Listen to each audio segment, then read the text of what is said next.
What's going on, YouTube? What's going on, Facebook? Thank you guys so much for being here. I want to talk about a bunch of stuff today. Obviously, the Ukraine and Russia thing is like forefront in the media, and I'm not trying to downplay that and say that it shouldn't be a big story. But of course, when there's one big story, there's always going to be a lot of other stories that kind of fall by the wayside because everybody's focused on the big story. So I thought I'd bring some attention to stories that are not so big in the media. However, they seem like massive, massive stories in my perspective. So that's what I'm going to do today. I got about 3 or 4 stories that I think are some of the biggest stories of the week that are getting like no press. Then I'm going to tell you, a little more. I talked about Ukraine and Russia yesterday. I'm going to tell you a little piece of myself, why I'm skeptical, whether it be left wing, right wing people I like, why I like to be patient. Right. I want to see what's going on. A lot of times everybody wants to be first, get a click, be fast, get a lot of attention, feel a lot of sorrow, tell people how great you are. But, I'm taking my time with all this stuff. And I really want to see over the next week or so what happens, what people say, how the narrative shifts, different pictures and images and stuff, see how authentic they were. But I will tell you a few reasons that I am skeptical. And then I actually want to open it up to you and open it up to YouTube, because at the end of the stream, a lot of people I've seen, most people, it is what it is. But there's people saying, hey, you need this, that, blah, blah, blah. I hear you. I want to hear your perspective, and I want people to sell me on why this is so bad or why it's not that bad or why we should get involved or why we shouldn't get involved or why we should, obsess over Ukraine or why it's not really our business. I'd love to hear your perspective. So that's going to be the end of the day. What's going on? We got Mississippi in the house, everybody. I got a fresh coffee that if I don't sip it right now, it's going to get cold. So I got to take a sip. I just made it. This is what I do. I'm like, all right, I got to do a live stream. I make a coffee and then it just sits here and gets cold. So I got to. That's right. That's good. First thing I want to talk about is it really a war until they take your taxpayer dollars and send them overseas? This is ABC News. It says Associated Press sources say that the administration wants $6.4 billion for Ukraine and their allies. The Biden administration wants Congress to provide $6.4 billion for an initial U.S. response to Russia's invasion in Ukraine. It's not official until you have to pay for it. So, I mean, I'm not going to ramble on about this story, but it's like, oh, there's a new conflict. Like, let's take taxpayer money and send it to some foreign country. Yeah, that really worked in Afghanistan. I'm sure it'll work great here. I'm sure you'll spend my money perfectly. I'm sure all $6 billion will go right to the right spot, kind of like homelessness in California. They're just doling out, billions of dollars, millions of dollars, and they can't figure out how to fix it. But I'm sure you could fix Ukraine. It's not like you can fix our country, but I'm sure you could fix their country.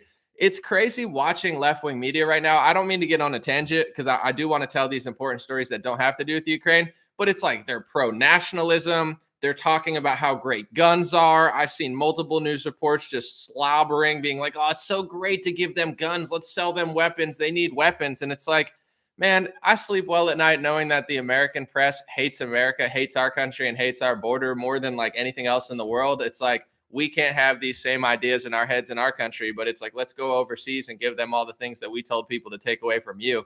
I mean, if that doesn't put up a red flag in people's heads, I'm like, am I watching the right news source? This guy's like far left wing. He's like, yeah, arm Ukraine. Yeah, weapons. Yeah, the guns are good now. And I'm like, what the, as Jesse Lee Peterson would say, what the, that's a pretty good Jesse impression. But anyway,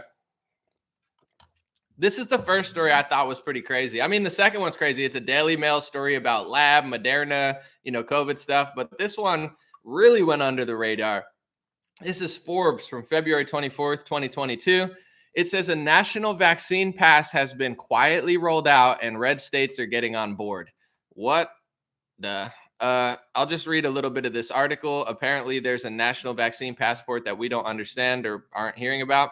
Even as the Omicron variant loosens its grip around the world, destinations continue to require travelers to show proof of vaccination, and increasingly, a paper CDC vaccination card is not cutting it. While the U.S. government has not issued a federal digital vaccine pass, a national standard has nevertheless emerged. To this date, 21 states, the District of Columbia, and Puerto Rico offer accessibility to the Smart Health Card, a verifiable digital proof of vaccination developed through the Vaccination Credential Initiative, a global coalition of public and private stakeholders, including Microsoft, Salesforce, Oracle, and Mayo Clinic, and other health and tech heavyweights. Thank goodness. I mean, I'm so glad my government didn't roll this out, just the trustworthy people over at Microsoft, Oracle, and Salesforce. I don't really want to harp on this story too much. I could read the whole thing, but you get it. It's like the infrastructure is there. They have now programmed people to think, despite the fact that I guess millions of people are getting sick and allegedly, according to the CDC, getting and spreading the virus with the vaccine. The fact that this vaccine passport is still around, and well, at least we have the system though. Just in case this goes through, we have a nice little QR code, digital communist Chinese Orwellian system in place that can pretty much be exchanged and used for anything to control humanity. Isn't that just beautiful? Congratulations to Mayo Clinic. They do not make mayonnaise, by the way, folks. That is a health organization. But yeah, I mean, this stuff's so obvious. We've been talking about it for years. I think the Russia Ukraine thing, although it's obviously dire and drastic, I mean, it's a bigger deal in my opinion that they shut down my country for like 2 years. I think what they've been doing here, I could name 1,000 things that I've named so many times, so I'll spare you the repetitiveness. To me, that's a bigger threat. And I just have to say this too before I get to the news story. There's multiple bombings around the world going on. I'm not saying these are equivalent. I'm not saying they're right or wrong. I am not the moral high ground of war. I understand it's complex, and I don't want to get on my pedestal right now. But this is a story from yesterday. It said U.S. carries out first airstrike in Somalia since since August. So why, if you're not allowed to attack another country, I agree, that's terrible, right? Russia's doing it, horrible. Why are we airstriking Somalia? I don't understand. And also, Israel's attacking Syria. It says, this is the Times of Israel. It says Ukraine fight reportedly not expected to keep Israel from bombing Syria. Oh, thank goodness. The Ukrainian conflict will not stop Israel from bombing Syria. Am I saying who's right and who's wrong? Once again, I'm not the moral high ground of who to fight. Why does Israel do it? They claim that they need to protect their border. Why is Putin doing it? He's claiming he needs to protect his border. Why are we bombing Somalia? I actually have no idea. I'm not quite keen to why, but I'm sure there's some sort of reason that I don't understand.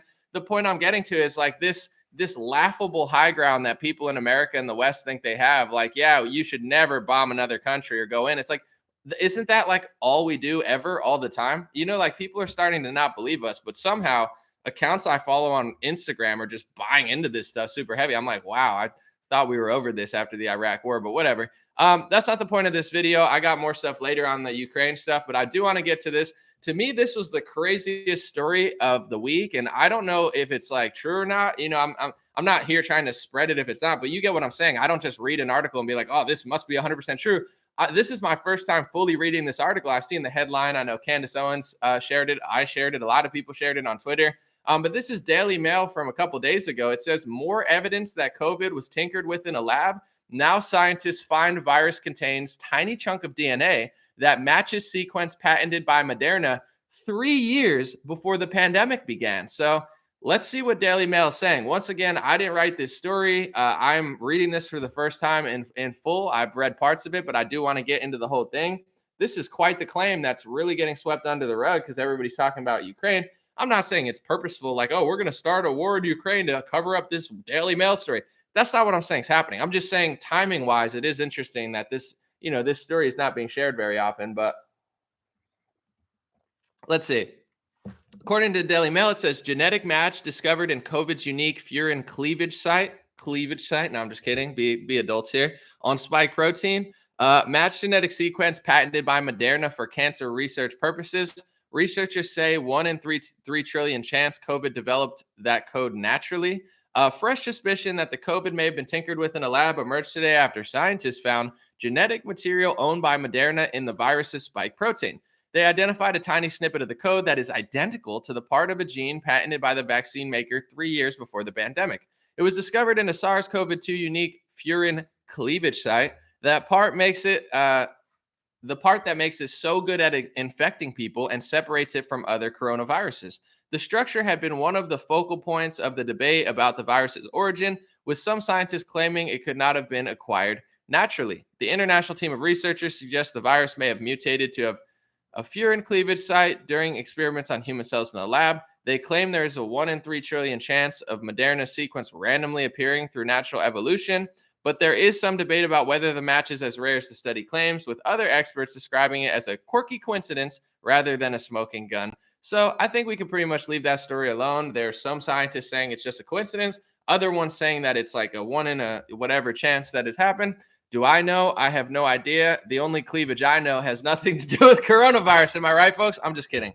But seriously, I do know more about that than genetic sequencing. And that's not me being like a pervert, like, oh, anomaly, all he cares about is boobs now. I'm just saying, I don't know much about, genetic, laboratory work, and cleavage has been in, surrounding me in this sicko world we live in. It's like, put that away, ladies, and have some respect. But I'm just kidding. But seriously, anyway, jokes aside, I feel like that's a huge story, but there's a lot of huge stories around. Is this thing on? But it's no, but there's a lot of big stories around that. I'm not saying that that's what happened, because I'll let this story unfurl. But if you look it up, I've been saying this for years. Moderna actually has patent sharing with the government. So this was an Axios story from years ago saying that the U.S. government owns part of the COVID patent, right? And then later on, like last year, I guess Moderna for a while was like, no, it's our thing. And, this is like a rough interpretation. And the government was like, no, no, no, we own part of the Moderna patent. And there seemed to be some legal issues over that. And then finally, Moderna conceded that the US government does own a part of the patent. So you have this Moderna, vaccine that the government owns a part of. Talk about, oh, is there any sort of, conflicting, I guess, motives or something? Oh, no, no, no, not at all. The government makes enough money. But in general, that's going on. You had Ivanka Trump kind of spill the beans. I don't know if she meant to or not, but she said, "Oh, Trump started working with Moderna in January," and it's like in January. And then you watch certain things, and it's like 2009, and you're like, okay, so what you were telling us on the television versus what you were doing in the lab and stuff, like something doesn't seem right. So I think this is just another one of those stories where it just seems like something is a little off, and I think everybody understands something's a little bit off. So we'll see what goes on with that story. But if you want to find it, just Google Daily Mail. Basically, I think one of the headlines is fresh lab leak fears a study finds genetic code in COVID's blah, blah, blah, Moderna 3 years before the pandemic began. You can find that story, read it for yourself. All right, this one I think to me is a much bigger threat than anything going on in Russia and Ukraine. The fact that Western democracies are seizing bank accounts of people who are protesting the government. And I'm going to get into the revolution of Ukraine real quick, because if you look at January 6th in America, that has been labeled this crazy insurrection that they're trying to say is as bad as 9/11. It obviously wasn't, but whatever. And then you go to like the trucker protest in Canada, which was, also not 9/11. And then you have this revolution of dignity in Ukraine where hundreds of people died. This thing is getting like amazing press. It's like insurrection. It's so good. Like that's what the media is saying. I'm trying to think of myself. I'm like, how come, when something 1/1000th as dangerous and bad as that happens in our countries, they're seizing bank accounts, they're making it illegal to protest, they're using Facebook to basically block us out so we can't organize for these peaceful protests in our own country. But in other countries, it seems like the Western democracy and big tech supports coups and insurrections and openly, and it's a dignifying event. And maybe it was a dignifying event. I'm just saying I find it really weird that, Ukraine is getting better PR team than Canada. And I'm not saying Ukraine or Russia. I really have no preference. I've never been there. Personally, if I meet somebody and they're from Ukraine or Russia, I treat them like everyone else. As far as the actual like geopolitics of the region, I'm not from there. I've learned quite a bit, but you get the point. I don't really have a big stake in this game. I get that my country seems to like Ukraine more, and that seems to be the popular route to go. But, I'm not trying to make a moral equivalence. I'm just saying I personally believe a bigger threat to my freedom is the fact that bank accounts are closing people's money out for joining a protest. So this is the Post Millennial wrote an estimate by the Department of Finance said that as many as 210 accounts containing $7.8 million were affected by the freeze. The convoy supporters' bank accounts are still frozen. Around $8 million of money was frozen because, I don't know, people donated to truckers. They were involved. They wanted to make a statement to their government in a peaceful manner, and they've seized their money, froze their money, and I guess allegedly are giving it back. Although I don't know what the timeline is. It's still really creepy. That story's in the press right now, and people kind of forgot about Canada because it's not as trendy right now. I'm not going to go into detail really heavy there, but you could look into that. I'm just very skeptical of all this stuff going on. I'm going to say why I'm skeptical. I'm going to read kind of the stuff that I've been reading, and I have more to add to it. And then if you guys stay till the end, I want to open up to you and ask questions. Let me know what you think, and don't do it now because I'm not going to read it. Let me know at the end what you think of the Ukraine Russia crisis. What am I not understanding? Why should I heavily support Ukraine? Why should I want to give them my taxpayer money and send them weapons or something and then claim that the other side's the aggressor? Let me know, because I would love to be, convinced or sold on some sort of like moral thing that I could tell people. But right now, I'm kind of just in many ways staying out of it, in the sense of I'll tell you what I know, I'll tell you what's suspicious, but I don't have these huge reportings of the bloodshed and the war. You can find that at other places. I'm, taking my time to really soak it all in before I talk about that. But here's what I can talk about, stuff that I knew. If you didn't see my video from yesterday or this morning, I implore you to check it out. And people are like, what does this mean? I don't know what it means, but the president of Ukraine, after the revolution or the coup of 2014, whatever you want to call it, within a year, this guy has this big television show in Ukraine, and it's about him being the president of the United States. Here's where it gets kind of crazy. And I just find it a fascinating story. Like, whether you think it means something or not, how could it not mean something? You know what I'm saying? This has to be one of the greatest psychological operations into presidency in modern history. This guy deserves like 15 awards, in my opinion. But in general, he created a show. He wasn't just the actor in a show where he was the president. He created the production company that created the show. So he pretty much wrote himself in as this star. Oh, I'm just like you. I'm an everyday Ukrainian teacher. I'm becoming a president spontaneously. That was the show. He didn't just star in it. He created the company that created the show. So after the revolution, you have the changing of the guards, etc. People, starting to want something new. And then this guy, anti-corruption, regular guy, 3 years or so of this show on television, and then he decides to run for office under the same exact name from the television show. And his production company kind of doubled as a political company and started really, working in that field. And then he won with a massive amount of the vote, because people were really programmed to be like, that's the guy. He's anti-corruption. He's just like me. He's going to save Ukraine. Maybe he's a super cool guy. I'm not saying that he isn't. I'm just like, how is this not a huge story like this? I mean, I've never, and I want to just say this too. Some people in the comments said, well, Ronald Reagan was an actor. I'm not saying that you can't be skeptical of Ronald Reagan, but Ronald Reagan was an actor, right? And then he wasn't for a while. And then he ran for office. He was not a guy who created a production company to make a video about him being the president for 3 years. And then right after that show, literally did exactly what he did in this. It's a lot different than Ronald Reagan. It doesn't mean that you can't not like Ronald Reagan or you have to trust him or whatever. I mean, that's up to you how you feel about Ronald Reagan. Some people like him, some people didn't. But the equivalence to what this guy did and what Ronald Reagan did or Trump did, it's nothing alike. Nothing alike. There's never been somebody that created a production company, created a show where they're the president, put it in people's heads, and then literally did exactly what the show did a couple years later. It's a lot different. It's a lot more, I guess, like genius. I don't know, but from what I've been reading about the revolution of dignity, the fact that this insurrection is getting such amazing press from liberals in America, people like George Soros, I'm just going to read on his Twitter, and this does not mean that you have to disagree with everything he says or anything. Some people, believe in his vision of the world. Some people don't. But this is what he retweeted recently on February 23rd. George Soros on his official Twitter retweeted an Open Society Foundation article that says, Ukraine does not present any military threat to Russia, which manufactured this crisis to deprive Ukraine of its right to self-determination and undermine European security and solidarity. I stand with Ukraine. So, like with his fight against China, George Soros is very on the side of Ukraine and very against Russia. Does that mean that you have to play opposite day with George Soros? No, I'm not saying that. But I do think it's interesting watching how you had this insurrection that the media reports as a revolution of dignity when 100 people died. And, Putin and people like that are saying, no, that's just a straight up coup. You guys are installing some sort of puppet.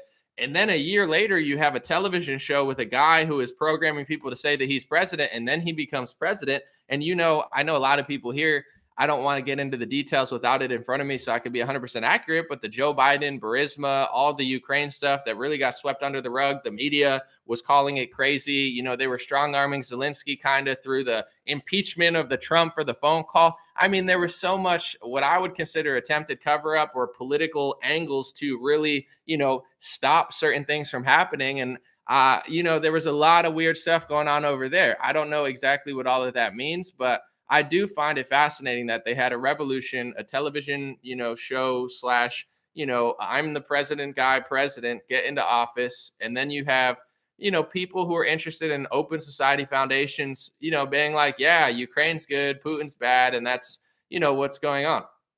I'll let you know what I think about this on a macro scale. There's a reason, and a lot of people are confused. And I think I could really explain it, not perfectly, because I'm not George Soros. He's him, I'm me. God bless his family and the world and everything. I'm not trying to be a hater and anti-Semite. Oh my God. No, I'm just kidding. I'm not, they're like, oh my God, a racist, sexist, xenophobic, anti-Semitic, vaxxer, anti-vaxxer, conspiracy, climate change. It's like, no, not at all. I'm going to be as nice as possible, but also I don't want to get sued. But in that's the real reason. But in general, no, jokes aside, he has a different vision for the world. Like he's very against, China. And a lot of people are confused by that. They're like, why is George Soros, taking on China? I thought China was communist and I'm fighting China. And like people are so confused. Like I support Ukraine and he supports Ukraine. They can't figure out why it's happening. And I think I have an idea. Once again, I don't want to speak for him, but I want to be as accurate and clear as possible. It's like when you look at his sort of view of the world, it's right in the name, right? Open society. What is it? Open Society Foundation or whatever. It's like open society. And you listen to people like Klaus Schwab, who he speaks sometimes at the World Economic Forum. I've read the book. It's called COVID-19, The Great Reset. I'm going to read and this is not George Soros, by the way. This is Klaus Schwab. But I think that they have similar kind of ideology of what they're thinking about how to best rule the world or run the world or influence the world rather. Here's an exact quote. I highlighted it. It said, this is Klaus Schwab. It says, COVID-19 is likely to sound the death knell of neoliberalism, a corpus of ideas and policies that can be loosely defined as favoring competition over solidarity, creative destruction over government intervention, and economic growth over social welfare. And if you read the book, you can see that Klaus Schwab supports really what I would consider communist ideology. He thinks competition is bad and solidarity is good. I think the opposite. He thinks creativity is like creative destruction and government intervention is good. I think the opposite. I think creativity is good and government intervention is usually not the answer. And then he thinks that economic growth is bad and social welfare is good. Yes, you want to take care of your people, but it doesn't take a rocket scientist to figure out that Klaus Schwab sympathizes with socialism and communism. I mean, it's really just right here, like competition bad, creativity, destruction. It's like, yeah, I don't agree with that. So when it comes to Soros, what people don't understand is there's a reason that he's taking on Russia and China, or at least he is opposed to what they're doing. And the reason is you have to understand if you want, and this is not, I'm not saying him, but in general, Klaus Schwab, they have this big government ideology type of analysis, like Klaus is saying, government intervention is good. They want to really have, like, in some ways, an entire order where everybody kind of listens to the World Economic Forum or the World Health Organization or the whoever. It's like everybody's in lockstep. Solidarity, which many would consider communism. Many would consider like, the old conspiracy theory of New World Order. Yeah, it sounds crazy until you realize that these people, whatever you want to call it, they do believe in some sort of, we don't want people to, they don't like nationalism per se. They don't, in certain areas, they don't want people to have, oh, we're just going to do it our way. It's like, no, you should do it our way. Any country that ever strays from the normalities of what they're doing and what the, the global group of experts and they don't treat kindly. So although China is communist, although Russia is not perfect or great, they are two regimes that are not really playing fully aligned with the world. I would say China does more with the world, but at the same time, China kind of has its own ideology. They're not looking for this one group of global, we're all going to get along and hug each other. China's like, no, we do nationalist communism. We believe in the Chinese, expansion or whatever you want to call it. We are China. Like that's what they care about. They don't care about you. They don't care about Europe. They don't care about America. They don't even care about the World Economic Forum. I think they, or the World Health Organization. I think they just play them like a fiddle, but China's not really trying to do global communism. It's like our communism and you can go F off. And Russia is, doesn't work with NATO, doesn't work with a lot of these big global groups. So the reason that I believe, this is just my analysis of it. The reason that right wingers can't figure out, well, why is George Soros so for Ukraine and against Russia, against China? I would think he works with China. It's like, no, there's different players in the world, but you can't really have a global open society system if you have people that are closed off from the system. This is why a couple months ago, if you guys remember, there was all this hype about Cuba, right? Does anybody care about Cuba? Do you remember all the right wingers? Cuba, oh my God, Cuba. This was like 5 months ago. Now nobody gives a crap about Cuba. Why did they care about Cuba then? Was it randomly they just woke up one day and said, "Oh, I care about Cuba so much today"? No, it wasn't. It was because the press, many in the right-wing press, but in general, started talking about Cuba.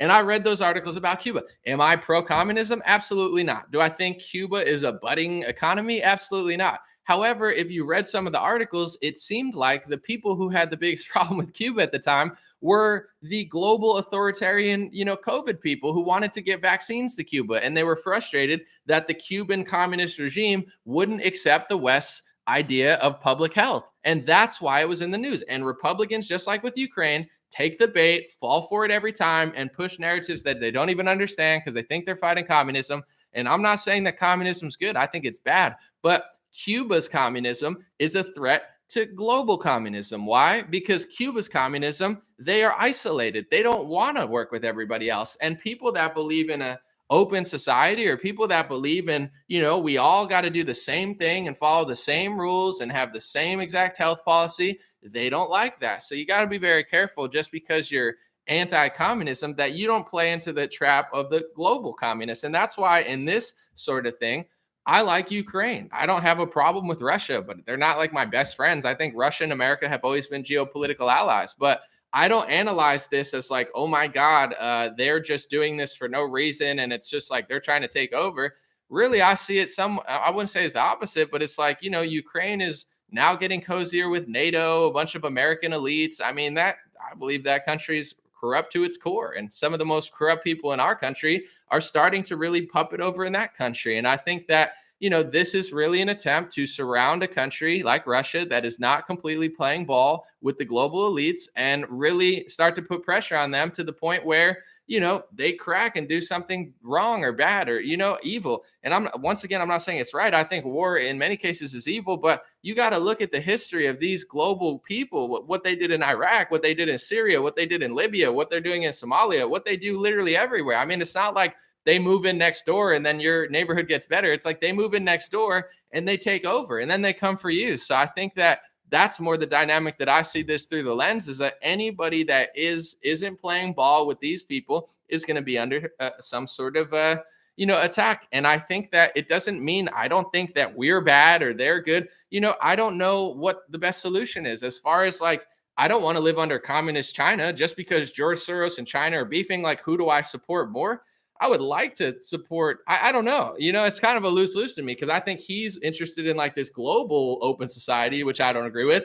And China's interested in this like Chinese communism that I don't disagree with. So I don't really have a horse in that race. It's like, you guys can fight each other or something. I'm out of it. I'm an American citizen. I love this country. I believe in decentralization. I believe in the Constitution and stuff. And that doesn't seem to be a thing that, the communist Chinese or, open society type people really think like, that's not that's not the way they see the world. They don't have the same politics as me. They don't vote for the same politicians. That's okay in a free world, but we're becoming less and less free. So, I'm not saying that Russia's good or China's good or Soros is good or they're bad, or you could decide for yourself what you think about everybody. But there is this kind of like power thing. Well, Russia's not playing ball. China's not playing ball.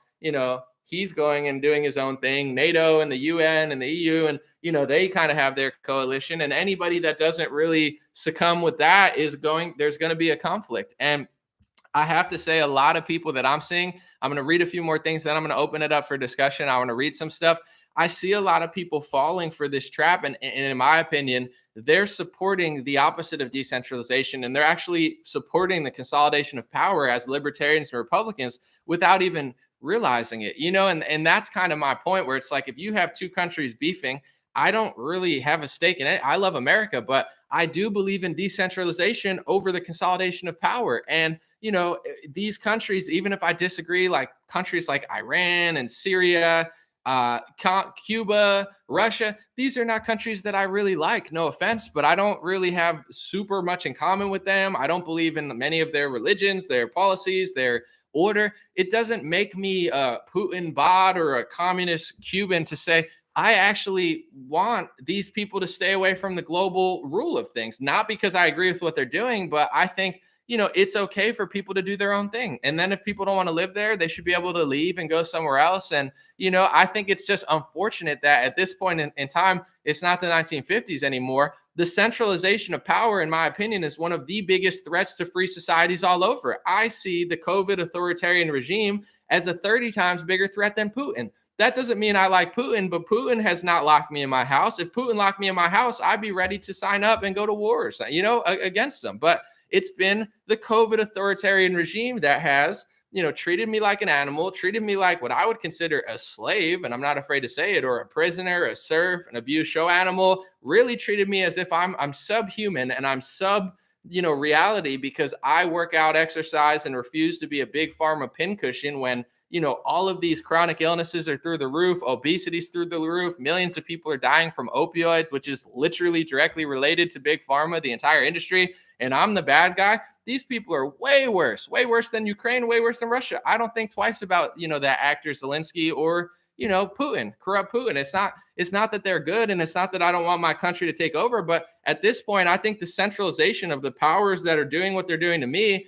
them taking over the whole world and them superseding what goes on all over Europe, that's a bad idea. And it's sad that I have to say this because normally 30 years ago, I'd be like, I don't agree with communism because I don't. And I want Cuba to be under American rule. But now I see what's going on. And it doesn't mean that I like Cuba or I like communism, but Cuba's isolation communism is a threat to the global centralization of power. And I think that's a good thing, unfortunately. So when they're trying to spread vaccines in Cuba or to the Taliban or go in Russia and tell them what to do, I don't necessarily think like, yeah, that's really good for me. Like, no, I think if these people get all power, all control over all communications, all media, it's like big tech. I want there to be more competition. And I just showed you, I don't have theories for you. I don't have these things that I'm not sloppy with my reporting. I read, this book, I've read what Klaus Schwab thinks. I don't think he's the worst person in the world, although he does sound like a supervillain. I'm not trying to smear his character and say he's this or that or that. I'm just saying his idea of how to run the world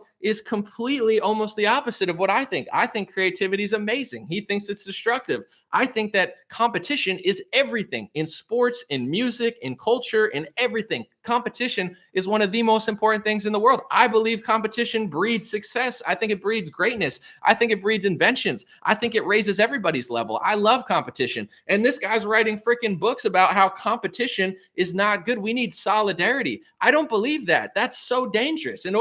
That's this global, everybody's exactly equal. There's no such thing as height. There's no such thing as talent. There's no such thing as skill. There's no such thing as competition. Everything is exactly the same all the time. Like, no, that's not. And it's not a good thing. It's not this like anti-racist thing that they're fighting racism. It's a total fraud. It's a total setup. And even a lot of people on the right are falling for it when they say, I don't even see culture and race. It's like that's their, like the left will be like, you're racist if you're white, or if you disagree with us and you're Candace Owens, you're racist. They'll just call everything racist. And then the right stands up and says, I don't even see race. And it's like, yeah, I get what you're saying. Like, I don't run around thinking about people's race. I treat people like individuals because I think that's like, you should treat people based on who they are, their soul. You shouldn't treat people based on the net sum of their race. That's not right. So I agree with the sentiment of that. But what people don't realize is it's okay to have ethnicity, culture, etc. I mean, you don't want these people to just mush everyone together all over the world, take away your food, your culture, everything, and then be like, hey, see, we helped you. It's like, it's not right. It doesn't help. It's not, it's not what people think it's going to be. It's like, oh, we're going to just eliminate all this. It's good to have different culture. It's good to have different music. It's okay to realize, hey, I'm like from Sudan and I'm super dark and I could go out in the sun super easily and then be like, listen, I'm from like Greenland or something and I'm super white and I'm not really meant to be in the sun. My family comes from the mountains and I can't sit in the sun for 8 hours. That doesn't make you a racist because you realize that you're slightly different than that person. It doesn't make you worse or better. It doesn't make you a supremacist or a self-loathing. It's just reality. It's like, that's the color you are. What does it mean? I mean, I don't think it means as much as everybody says it means, but it does. I could tell you what it means, like physically when it comes to sunlight, etc. So, this idea that it doesn't matter at all, like it actually does in those type of ways. You know what I'm saying? Like, understand who you are, understand your heritage, go do what you want to do. Don't be confined by what your parents want you to do or anything like that. But, the people are trying to like use us and be like, gender doesn't matter, race doesn't matter, you can be anything you want. Yeah, we're not even 5 months away. It's already here to say like, does my skin color matter? No, it doesn't matter. Like, oh, Anomaly is that color, so I'm going to treat him. That's not what I'm talking about. I'm talking about like, is it a thing? You know what I'm saying? Can I just say I'm black? You know what I'm saying? Like, that's where we're at right now. It doesn't Race doesn't matter so much that I'm black. You know, I'm Rachel Dolezal. I'm Whoopi Goldberg. I'm Jewish. You know, like it's like change your name and act like I don't know. Like, you know, the Asian. There's like a white dude who like, you know, got surgery and now he's Asian. It's like, that's where we're going. You know, everything is the same. Nothing matters. No one's unique. There is no culture and heritage. Like, you're that. Go to school and read Klaus Schwab's, you know, new bulletin. Like, that's kind of where we're going. I apologize if I didn't explain it so good. I'm not trying to seem like crazy, but it's like, that's what it means. Like, oh, none of this matters. Like, yeah, literally doesn't matter. Does it matter? Oh, I'm a guy. I'm a man. Does it matter? Like, no, I'm a man. You're a woman. Like, that's not what I'm talking about. You shouldn't live your whole life like, I'm a manly man. It's like, whatever, just be a man then. You don't have to talk about it. But now it's like, are you though? It's like, I'm not. I'm a woman.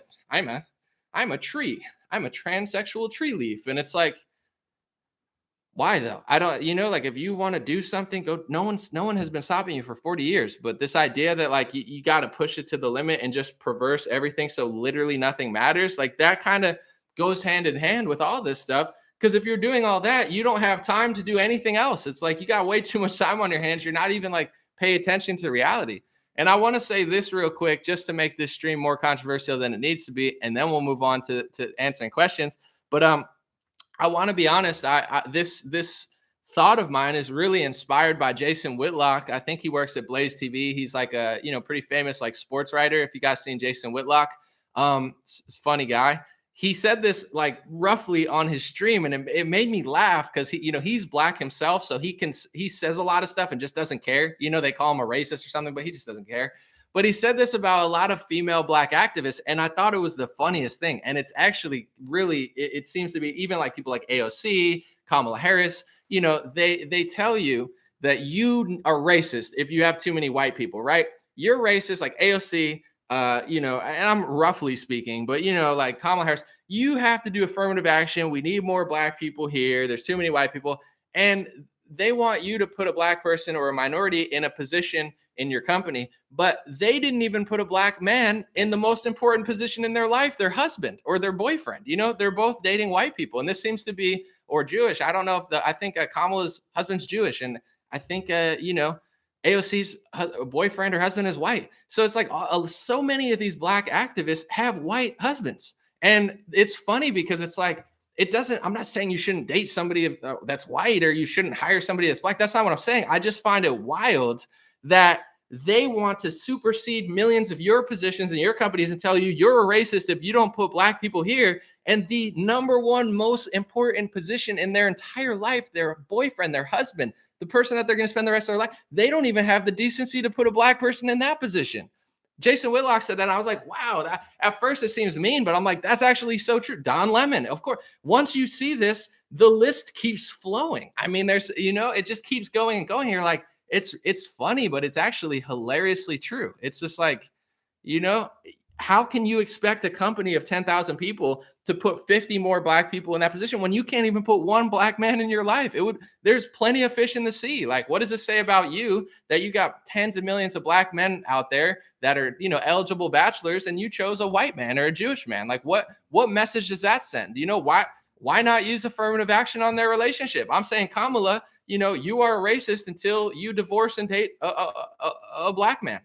I'm not saying that that's right to do. It's not. I'm just saying, like, isn't that their whole lot? Like, nothing they do makes sense. They're like, yeah, wear a mask. I'm going to go to this fashion show and dance around without a mask. But yeah, if your kid's in front of me, let him wear them. I mean, they're completely deranged. Like, nothing they say makes sense. Nothing they say matters. But somehow everybody believes it. They're like, yeah, that we're fighting for, equality. And it's like, I don't think these people even believe what they're saying. If they did, someone said Candace. Yeah, but Candace doesn't pretend. She doesn't pretend like, oh my God, like you need to remove. Candace has never preached that message, at least not recently. She preaches, if whoever you are, just be great at it. So it's not hypocritical that Candace has a white boyfriend. She's not out here saying you need to, eliminate this entire workforce and replace it with black people. It's like, you need to eliminate your entire dating pool and replace it with black people. Why not? Let's play that game. Why not? Why can't you follow the same rules that you want everyone else to follow? It's hilarious, but shout out to Jason Whitlock. I think it's really on point. So if you're a black woman dating a white man, it doesn't matter if you're not preaching this message that everyone else shouldn't do that. You know what I'm saying? It doesn't make you a hypocrite if you're conservative and you're just like, hey, I don't look at that. I'm looking for the content of character, work ethic. You know what I'm saying? That's how I think. Like, for example, there's people that work at certain places. Do you think I walk into this building and say, oh my God, I want this specific? It's like if there's a black man there that's cool, funny, doing a good job, doing the same, it's like, that's cool. And then it's like, who's doing the job the best? That's how normal people think. It's like, we're not going to roll out the red carpet for minority thing. Like, oh, that's all I care about. It's like, let everybody come in. And then it's like, okay, let's pick the best person for the job. If that's a minority group, let it be that. And if it's not, it's not. But this idea, they're like, don't even think about content of character and skill. Just, you have to hire black people. It's like, that's this type of ideology. That's saying competition is bad, solidarity is good. It's like, no, just let the best people win. People who think that way, there's nothing hypocritical about them being with someone else, because they're not running around saying like everything through the lens of race. It's like, no, like, I'm just gonna date who I like, or I'm gonna hire who I like. I'm not gonna kick out 15 Asians because there's too many Asians, and then pick somebody that's like I don't even want to say something because it's going to come out bad, but then it's like, just because, pick them because they're actually good at it, and this ideology is like infecting everything. Like, oh, we're going to fire thousands of good military members because they won't take the vaccine. Oh, this person had the wrong book, we're going to fire him. I mean, they're ruining all of society that way, and it's not helping anybody. It's not helping certain minority classes. It's breeding this new era of, don't be great, don't work hard, don't be innovative, don't be creative. Creative's bad. Just do what you're told, and just, it's not right. Someone said, I'm reading the comments, and then from here, I just want to read a funny comment. But tell me what you think of Russia and Ukraine. What I need to know, what I'm getting wrong. I want to read it. Someone said, yeah, I'm Hispanic. I don't steal jobs. I just work harder. I don't panhandle. I'm not going to be stereotypical, but on average, Hispanics work incredibly hard. I don't think, and this is, I guess I shouldn't do this, but in general, it's like, are stereotypes true? No, not for everybody. You don't look at a random man and say, oh, he's the net sum of everyone else. But there is a reason that people say certain things. It's cultures over time, learning about other cultures and making, assumptions. It doesn't mean it's right, but it's like, if you ask the average person, like, do you think Mexicans and Hispanics like don't work hard at all? Very few people think that. Everybody knows that on average. It doesn't mean there's no lazy Hispanics, obviously, but it doesn't. It's like, it's actually a compliment. But yeah, people work hard. A lot of people are grateful for work, and they're not, they're not raised to be, I would say, lazy or complaining a lot, and that's a thing that a lot of people appreciate. But I don't know. I guess it's like, if you say that, people are like, oh my God. But even if there's stereotypes about Italians, it doesn't mean they're all true. But I don't know. Maybe at some point in time, Italians were doing that and people saw that, and then people started saying it. It didn't mean my family did it, but I don't get that offended. Like, people could say something racist to my ethnicity, and I don't know. I just don't care. It's like, it doesn't, I don't, you're not going to ruin my day. Like, oh, I didn't know who I was. Now I have an identity crisis. Like, no, either you're right and it's funny, you're wrong and you're an asshole, and I just keep it moving. I think all of this hanging up on the words and labels, it's not good for society. It's not telling people to be mean. But they used to say, sticks and stones may break my bones, but words will never hurt me. That was people saying, listen, don't listen. Everyone's going to say dumb stuff. That doesn't, don't let that stop your hustle. So I miss that whole wave, and I get certain people have different experiences, different childhoods, really a lot of pain, and there's different ethnicities that have experienced certain things. So I'm not trying to justify it, or I'm sure I'm missing certain experiences, but I do think that this oversensitiveness on this type of stuff, it just becomes kind of cringy. And it's like, yeah, you have to hire these people based on race, and she's standing next to a guy that's whiter than me. I saw a video of Kamala today. Someone was like, why is Biden unmasked in front of two black women? And you had a black woman, and then you had Kamala Harris. And I'm looking at Kamala. It's just like, yeah, I get that her ethnicity is different, but I swear I'm more tan than her, and and her husband's more tan than more light skinned than she is. So it's like, sure, she has a lot of racial opinions that she doesn't seem to live by. I don't know, but it's all good. All right, let's see. I want to read some stuff. JD's Variety channel said, I think your analysis on Ukraine makes sense. They want global order, but hate other authoritarians that are closed off. I hear you. I don't think Putin's like a Democrat, or I think he can be very authoritarian, obviously, but it's like, yeah, I don't know what the solution is there. Funding them weapons or something. I'm like, I don't know. I'm more concerned with the fact that the same people in the media that are saying, "Oh, it's so good that Ukrainians have guns." They're the same people saying that we shouldn't have guns. That's a bigger red flag to me. If the Ukrainian press doesn't like Americans, I'm like, okay, like are foreign nations supposed to like us? I mean, it's nice that they like us, but if they don't, whatever. It's a little weirder to me that our own media hates us more than a foreign country. Why is that? Why is it that American press, American mainstream liberal press, hates our country, hates our border, hates the people here, hates everything about America, and then gives Ukraine the benefit of the doubt for the same policies that they don't even give us? To me, that's a bigger scandal than Putin. I don't think Putin likes me. I don't think Russia likes me. But shouldn't my own media like me? Shouldn't they at least somewhat like me? No? Isn't that bad? The fact that we have our own multi-billion dollar, industry that hates us in at our home, at our doorstep? Yeah, I don't know. Someone said, look up Ukrainian natural resources anomaly. Yeah, I've people have been telling me about pipelines, oil, resources. Obviously, there's always some sort of money angle, trade angle. As much as they act like, oh, we hate Russia, we hate China. If you hate China so much, how much stuff are we getting from China? How much stuff are we getting from Russia? It almost seems as if it's like a giant stage. And I'm not saying they're acting, but if you really hate somebody, are you gonna be taking like billions upon trillions of dollars to trade from them, where it's like if one of you stops, the entire economy implodes? So at a certain point, I feel like, yeah, we're not getting along with Russia, but the amount of trade we do with China and Russia is so astronomical. And I think, like you said, natural resources, oil, other things. I mean, this is always involved in what we're thinking. Like, who's going to control it? It's like, is China going to control it? Is Russia going to control it? Are we going to let the Taliban take that? Are we going to? So they're not thinking like, oh, world peace, we love everybody. It's like, that's not how they think. And I'm not saying it's right or wrong. I'm just saying, people's idea of what's going on is so simplified. It's like, yeah, it's bad and we're the good guy. Like, there's 10 years of just sheer corruption, revolution. Like, also, it's probably deeper than that.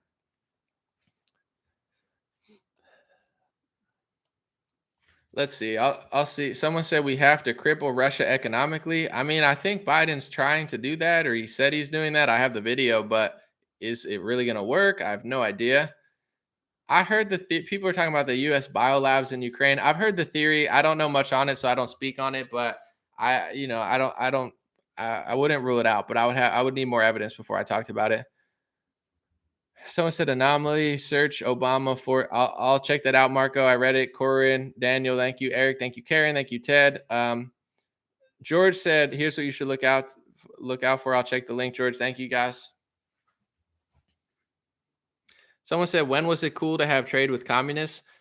I mean, how much stuff do we get from China? I'm not like an expert on economics or anything, but I feel like America gets what, like trillions of dollars, billions of dollars. I don't know that number. All we do is trade with China.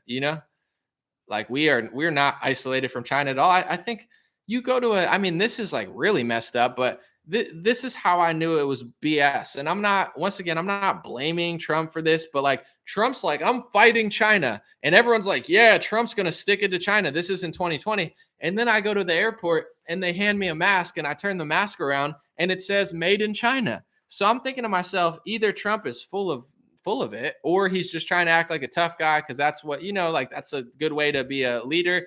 But it's like, we better not be at war with China because, I hope Trump's lying, because if he's telling the truth, we're going to lose this war because I'm being forced to put a Chinese mask on my face in order to fly in an airplane. So, this doesn't seem like we're fighting China. Yeah, we're beefing with them. Now slap a Chinese mask over your face or else we're going to kick you out of the military. Like, you get what I'm saying? It's like, so either something's not adding up. oh, we're getting all these Chinese goods, but we're at war with China. We better not, because we would lose. You know what I'm saying? We would lose that quickly because we have no alternative to all the stuff we're getting from them. And our own government is mandating that you put Chinese stuff over your breathing hole. So, if this were a real conflict and China wanted to do something about it, we're losing, So I'm glad that Trump is just kind of pretending and everybody goes along. Oh, yeah, he's really sticking it to China. It's like, is he though? I mean, maybe he did something and they got mad, but this idea that sticking it to China includes, a 50 state mandate, even when he was president, that nobody fought, where you get kicked off a plane in South Dakota if you don't have Chinese mask over your face. Man, that sounds like a bad war strategy to me, and that's not his fault. I'm just saying, I'm like, I don't know. I feel like all these world leaders, they love to talk. Oh, yeah. Oh my, you saw Zelensky say recently, and I'm not saying it's not bad in Ukraine, because I'm sure it is, but he's like, this might be the last time I'm alive or something. And I'm like, he's an actor. He's a total drama queen. He was an actor on television. How could anybody trust him? But whatever. Not just because he's an actor, because he was an actor who played the president. Are you really this average guy, or is that just all an act? You created a script where you're this average guy. Now you're the president, just an average guy. I'm gonna die. Like, dude, you're fine. You're gonna be fine. And I pray that you're fine, because I don't want anything to happen to you. But it's like, the whole world is a stage. Everybody's just like, oh, I'm fighting China. Send the stuff to China. Oh, we're fighting China. Oh yeah, Ukraine or something, lab leak, whatever. And then it's like, yeah, keep the Chinese masks coming in. We need their mask. Like, if we're really at this crazy tipping point, like, wouldn't we cut off the mask? Wouldn't we make our own masks? Like, talk about freaking trillions of dollars. They spent $6 trillion and they couldn't make masks in America. You know what I'm saying? To this day, you go to the airport, there's still Chinese masks at the airport. We got $10 trillion. How much do we spend? You couldn't make masks. I can't find anything. I have these God bless hats. They're about to come in black. I have 7. There's no black yarn anywhere. Where is this stuff? You know what I'm saying? Nobody's producing anything anymore. It's harder to get stuff, but it's like, you got $6 trillion and you can't make a mask in this country for national security. Our country is, I don't get it. And then I'll listen to like Steve Bannon and he'll be like, yeah, we're really sticking it to China. It's like, are we though? It's not your fault. I'm not trying to be rude or anything, but like, everyone's like, yeah, we really did them in. I'm like, dude, China walked all over us. Are you kidding me? Like, this idea that Trump beat China, that's like a fairy tale. It's like he got his behind handed to him to China. Our country shut down for like 2 years. China shut down for like 2 weeks. Their economy was bubbling as the entire world economy collapsed. Like, we beat them. No, he got absolutely destroyed by China in 2020, and then just said China, China, and everyone's like, oh yeah. It's like, dude, is he better than Biden? Of course, but I don't know. It's like, either I'm like listening to these people, and I'm like, I don't know. I don't think 2020 was like this huge win against China. I think they absolutely bamboozled Trump, our country, everything. We're getting masks from China, pharmaceuticals from China. To me, that was not like a huge win, but I don't know. I'm just a guy who talks to my camera though, so it's a lot easier to say this than actually lead. I'm sure it's very difficult for anyone. Someone said, when does this turn nuclear? I don't think anybody's going to do it. Honestly, I feel like they need something to hold over you. Okay, COVID. Why was COVID so successful? Everybody was afraid, right? Left wingers, right wingers, afraid, fear, virus. Is it a lab leak? Is it a real virus? Am I going to get sick? Is it overblown? Stay inside. They use fear to control people. So with this Russia, Ukraine, how are they going to control people? With fear of being nuked, fear of being on the wrong side of the topic, fear of being called this, fear of, this affecting our economy and stuff. So does it mean nothing's going to happen? I don't know, but I don't think there's any incentive to be afraid. I don't think it's going to go nuclear. We've had weapons for a while. If you want to, and I'm not trying to say too much, but I think politics is like 85% acting, 15% reality. Like, even people that you like, right? What's really their job? I've talked about this, so I'll make it brief, but like, what makes a politician a politician?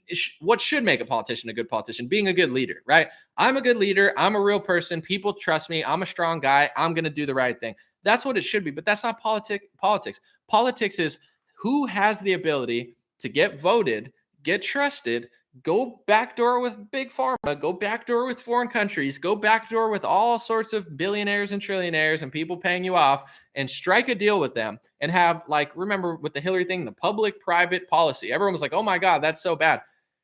That's what every politician does. I'm not covering for Hillary, but I'm just saying, like, everyone's like, oh my God, she's got a public and a private policy. That's so corrupt. And it's like, that's what every politician does. It's just you found out because somebody got the emails or something. But overall, it's like they all have public and private policies. They go behind closed doors, they strike a deal, they go out to their base, whether it's Trump or Hillary or whatever, and tell the crazy AOC liberals, like, oh, we're gonna help you. And then they just do whatever they have to do to finesse a situation. So that's the whole thing of it. So when it comes to Zelensky, Ukraine, Putin, Russia, Biden, like, what you're hearing versus what's really happening are two totally different stories. What does that mean? I don't know. But this idea, like, is it as dire as they're trying to seem? I don't think so. I think, if you're Putin, you're trying to downplay this. It's not a big deal. If you're Ukraine, you're trying to upplay this. Give me money, give me weapons, somebody help me, NATO, come get me. Like, so it's like there's always a game to be had. I don't know what's going on or when it's going to end, but my intuition tells me it's not going to last for 3 years. It's not going to start a world war. I think it's just like a moment. You know, eh, I don't know. Putting everything in perspective, like how many people died in the Afghanistan war? How many people die in Chicago? If you take Chicago, just one city in America, I'm not talking about every city, one city. You take one city in America, you look at them over the course of the year, how many hundreds or if thousands of people are getting shot and killed? I mean, it's a lot. You take the top 10 cities in the world with crime rate, I mean, it's a bloodbath, I bet if you took the 20 most crime rated cities over this weekend, that more people will probably die there than Ukrainian cities. I don't know that for sure. I don't want to like put out a false stat, but like think about how much stuff's going on here, but there's no cameras. Nobody cares about, the south side of Chicago. Like, oh my God, it's a war zone. It is a war zone. And I feel horrible for good people there. I care, but, not enough to move there or anything. But in general, I care enough to be like, yeah, I mean, there's people just getting wrecked every weekend. Like if there were cameras there and they got President Zelensky there and other, I mean, it's a movie. It's like, yo, this is a war zone in 2022 of people that are not thinking about college in this. They're thinking about territorial. This is my block. Get off my block. I mean, that's the reality of it. So if you put cameras in every major city in America and said, wow, we had 300 people die this weekend,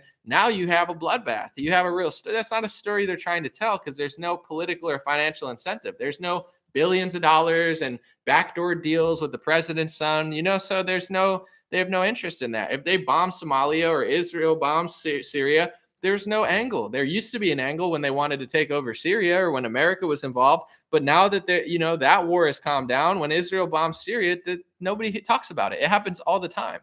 Why?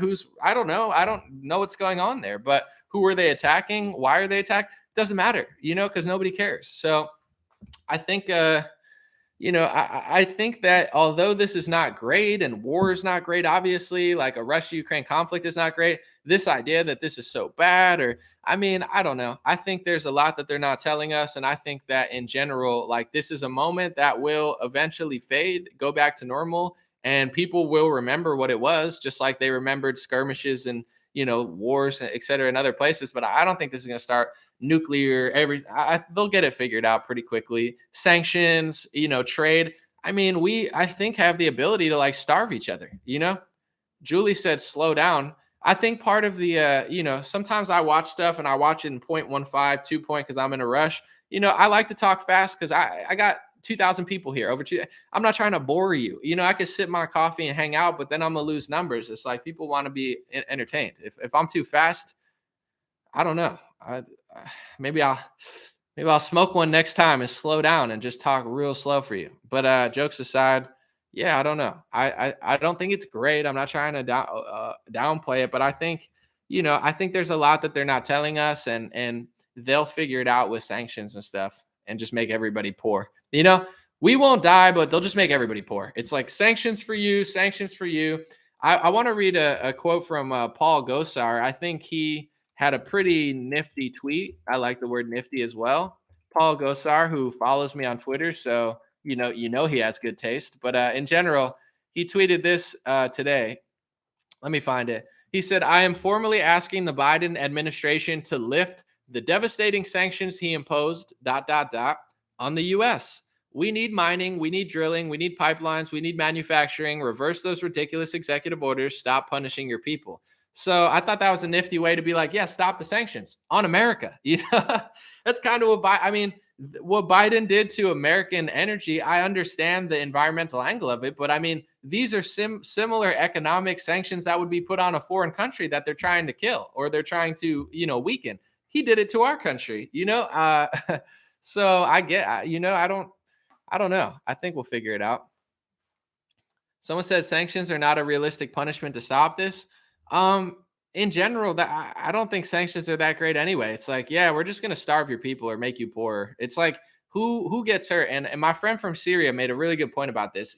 We think in America, like when Trump was putting sanctions on people, it was like, okay, he's not starting war. He did a better job than Biden and Obama. I think that's almost a fact. It's debatable, but I think Trump did a better job with foreign policy than Obama and Biden easily. However, even Trump put a lot of sanctions. Who does sanctions hurt? I'm not saying that it's all his fault. Sanctions hurt working people. Sanctions hurt normal people. Sanctions do not hurt Iran. If you put sanctions on Iran, who's taking the blows from the sanctions? Is it the elites? Is it the politicians? No, they're going to get fed. They're going to get paid. The sanctions hurt people. So just because you're not going and killing people, putting sanctions on Iran is only hurting the working class, etc. I understand that there is a conflict at hand, but sanctions kind of suck. Someone said I'm being sanctioned with how high taxes are. I mean, they are essentially sanctions.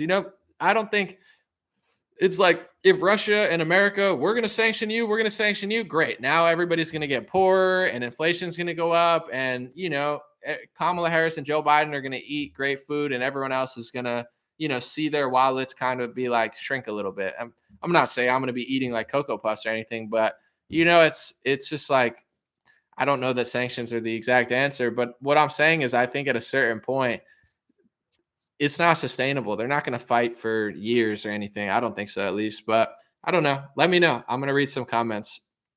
Someone said sanctions are a tactic of war. Agreed. Biden didn't put a sanction on Putin until today. He's super slow with everything he does, for sure. Let's see. Someone said we had no wars when Trump was in office. We had little skirmishes and stuff, but yeah, he generally kept it way more peaceful than Obama and Biden. And I think his moves were tactical. He did certain things. He did certain things at certain times, but there were no full blown wars.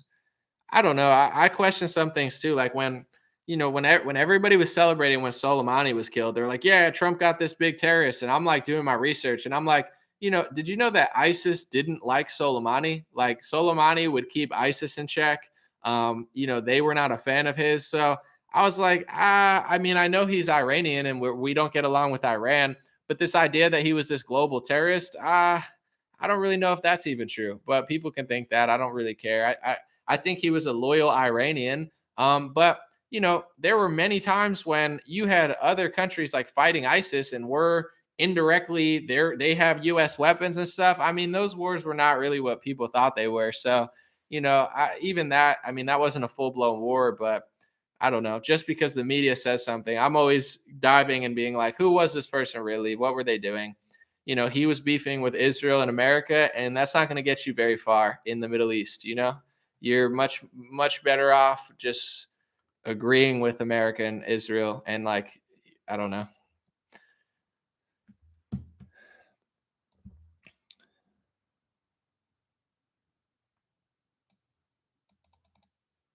Someone said, I wonder if Iran does anything soon. I don't know. I think China probably might do something, but the geographical, we talked about this last time, but the geographical maps have never been the same. So this idea that they were going to stay the same forever, I mean, that's like a fairy tale. The go every 50 years, change, change, change. The maps have never stayed the same. Look at Israel and Palestine. Those maps have shifted from 1950. Go to, Yugoslavia. I mean, Russia, Germany, it's always this game of like risk. So I don't know. I feel like it's some sort of fairy tale to think that this was never going to happen anywhere again. Not saying it's right, but I don't, people are like, oh my God, I can't believe this happened. It's like, you thought it was never going to happen again. Someone said saying all that. What exactly was my point? Um, I don't. I mean, I don't always have a huge political statement. It's just, sometimes they tell you this narrative and everyone celebrates and they're like, yeah, yeah. And like they don't even research it. I guess that's my point. Am I saying that Soleimani was a saint and the greatest person? No, I don't really know much about him. And I'm not Iranian, so it's not really my guy. However, I'm not like a bandwagoner. Like if Trump does something, all these Trump people just say, yeah, yeah. And it's like they know nothing about it. He could go after somebody in the Middle East that's like really helping America and helping the world, and nobody would even know about it because they don't, take an hour out of their day to really try to figure out who this person was or what they were doing. So, was my point that he's amazing? No. Is my point that Iran is perfect or something? No.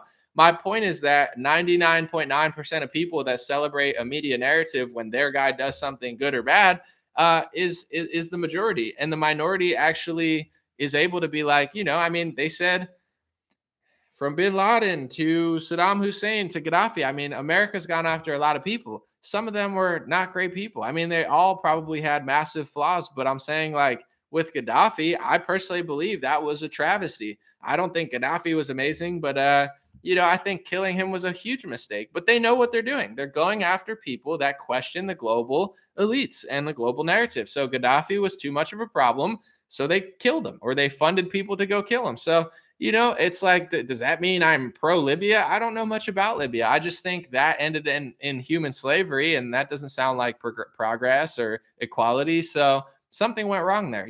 That's all I'm saying. It's like when this happened, it's easy to fool people. I guess that's the point that I'm trying to get to. In the Iraq War, they play off of your patriotism. In Trump, when Trump came into office, they fooled the left by saying, "Oh, everything's racist." There's ways to fool the left. You use racism, sexism, gender, whatever. Like these are the ways to fool the left. War, climate change, environmentalism. These are the weak points of the left that they don't really think that much, and they just have their mindset, and they're like, "That's what it takes to be a good liberal." So they're able to fool the left with impunity. I mean, I'm not trying to be rude, but it's too easy to fool the left right now. They've become such low-level useful idiots. Not everyone, not all, not all, not all, but some, to the point where, I mean, they don't really, it's like they're mad at Joe Rogan. Joe Rogan's like a normal liberal who, has progressive Bernie Sanders tendencies, who has long form debates and conversations with everybody and plays devil's advocate. So everybody gets challenged. He's like the best interviewer in the world, and liberals are mad at him. That's because they don't want to hear other opinions. And then when you go to the right, I'm not trying to be mean or like act like I'm above it, but they use patriotism. What do right wingers like? They like America. They like the country. They like freedom. So how do you dupe a right winger? Well, the Iraq War, we're going to fight those Muslims who don't have the freedom that we have. Kill this guy, Gaddafi, so bad. And people at the time, a lot of people, they just kind of fall for it. It's like, yeah, they're bad overseas and stuff, but people don't realize that our regime. I'm not trying to act like we're the worst in the world, but look what they did to us from 2020 to 2022. All of these things that they said that they were doing overseas, they started doing worse stuff here. They started clamping down on freedom, liberty, truth. They started implementing like a Soviet communist style system where you're not allowed to question people at the top, and it's considered misinformation under the guise of public health. So we're clearly not angels. We're clearly not saints. We're clearly becoming the problem that we claim to fight in the world. I think it's time for people to really re-educate themselves, or at least if they're interested, don't just cheer on Trump when he kills someone in the Middle East. It doesn't mean you have to think he's a good guy. You could still think he's garbage. You could read up on him and be like, he's a total piece of garbage. I'm glad that they killed him or whatever. But, the reality is when you start looking up some of these people like Gaddafi, like, was he perfect or amazing? No, but like, were the rebel groups killing him really good? No, they were garbage people too, probably worse people. So, but we were funding them to go. So, I guess the point I'm getting to is don't just be like a NPC. Like, they say where all you do is follow your team, MAGA, MAGA, MAGA. You're going to MAGA right off a cliff, just like in 2020. MAGA, MAGA, MAGA, Operation Warp Speed, Pfizer, Pfizer, Pfizer, January 6th. Where did that get you? It got you Joe Biden, kneecapped protests, people that couldn't even protest medical tyranny because they got set up by the vaccine salesman. I'm not saying he did it purposely, but, this is the this is what happens when you're a follower, when you just don't think for yourself and you just follow, whether you follow Obama,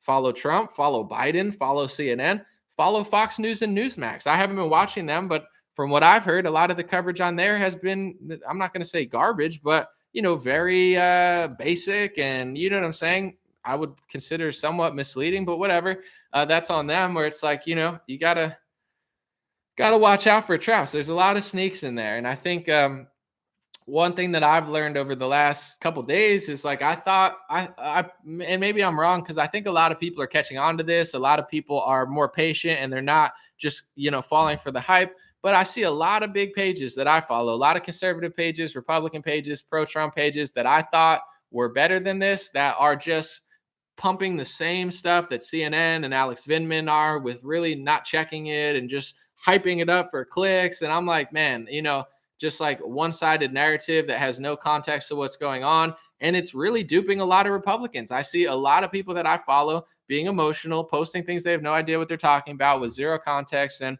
it's not like I'm trying to be the police of what people post, but it's like, man, I thought we were better than like the Iraq war Republican neocons who just fall for the trap that end up getting us screwed over. I guess we haven't. I guess a lot of people are past that, but a lot of people aren't. A lot of people are just as easy to fool as they were 15 years ago. And it's a little creepy knowing that, a huge section of your side of politics is still, unable to grasp what's going on.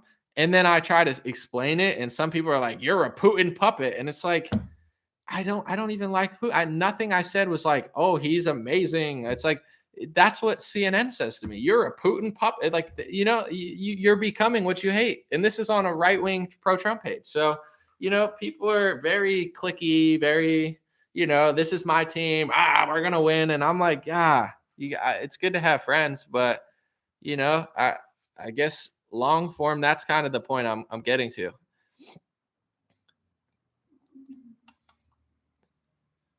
Someone said this is the result of decades of polarization.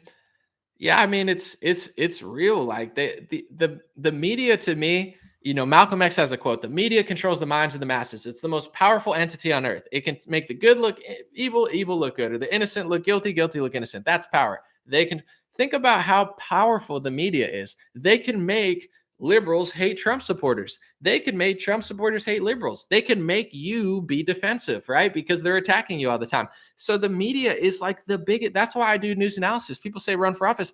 I'm not saying I think I'm so important, but I think media is more important than political office. They control society to the point where you have Ted Cruz spewing like liberal talking points because that's the half ground. And I'm not blaming him. I think he's a good guy, but the media really controls even more than the politicians do. Look at the president of Ukraine. So I think, that type of thing. It's like, is what's going on in Ukraine bad? I wouldn't say it's good. So yeah, but at the same time, you could, put a camera in a certain Middle Eastern country that they've been covering up and talk about the bloodshed there, or cities in America. I mean, take the amount of people who have been murdered in the last 48 hours in our country. It's probably exceeding that. Yes, we have more people. It's not a fair ratio per capita, et cetera, but you get what I'm saying. I mean, you really control the narrative. They're able to literally control both sides of politics. And that's why I try to break it with stories like this. I want to talk about a few other stories, right? I just want to wean them in because I know a lot of people won't talk about them. But think about like when right wingers, this was 6 months ago, 5 months ago, they started talking about Cuba, right? Communism bad, Cuba, we got to get that. We got to free the people there. I immediately knew this was a red flag. It's not because I don't like Cuba. I mean, or like Cuba. It's not because I think communism's good. I wish that the people there could get money, resources, education, whatever.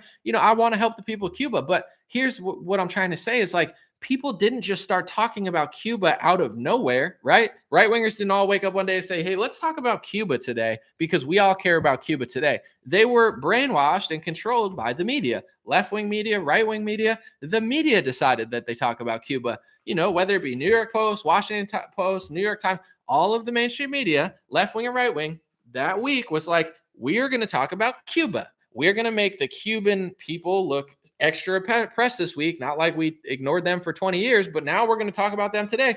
And everybody took the bait. Every right wing account I followed, that was their entire Instagram. Does it mean they're bad or they're wrong? I'm not even saying they're wrong, but what I am saying is that's how controllable even the right wing is. They decide the narrative. People don't talk about it with some sort of nuance, and they just send you that way, send them that way. And then a lot of times people clash. And I was one of the few people that said, I'm not pro-communism at all. I think it's a horrible system in a country or the world. I think it's naive, and it's the centralization of power, which is a bad idea almost all the time. However, why was the media programming people to talk about Cuba? I figured it out because I read all the news articles from front to back, and I realized it seems to me like they just want to get vaccines to Cuba. They're not really concerned about the people of Cuba like the right wingers are. We want freedom in Cuba this week. Jorge Masvidal is posting about it. He's Cuban. He posts about it a lot, but he posted about it extra that week, And I'm not saying he's wrong. He's been in Cuba. He knows it's better here. America's a great country. However, the media was pushing this narrative because they wanted to get Western vaccines and Western medical tyranny into Cuba. And Cuba was rejecting it, doing their own communist thing. Do I think that's the right thing to do?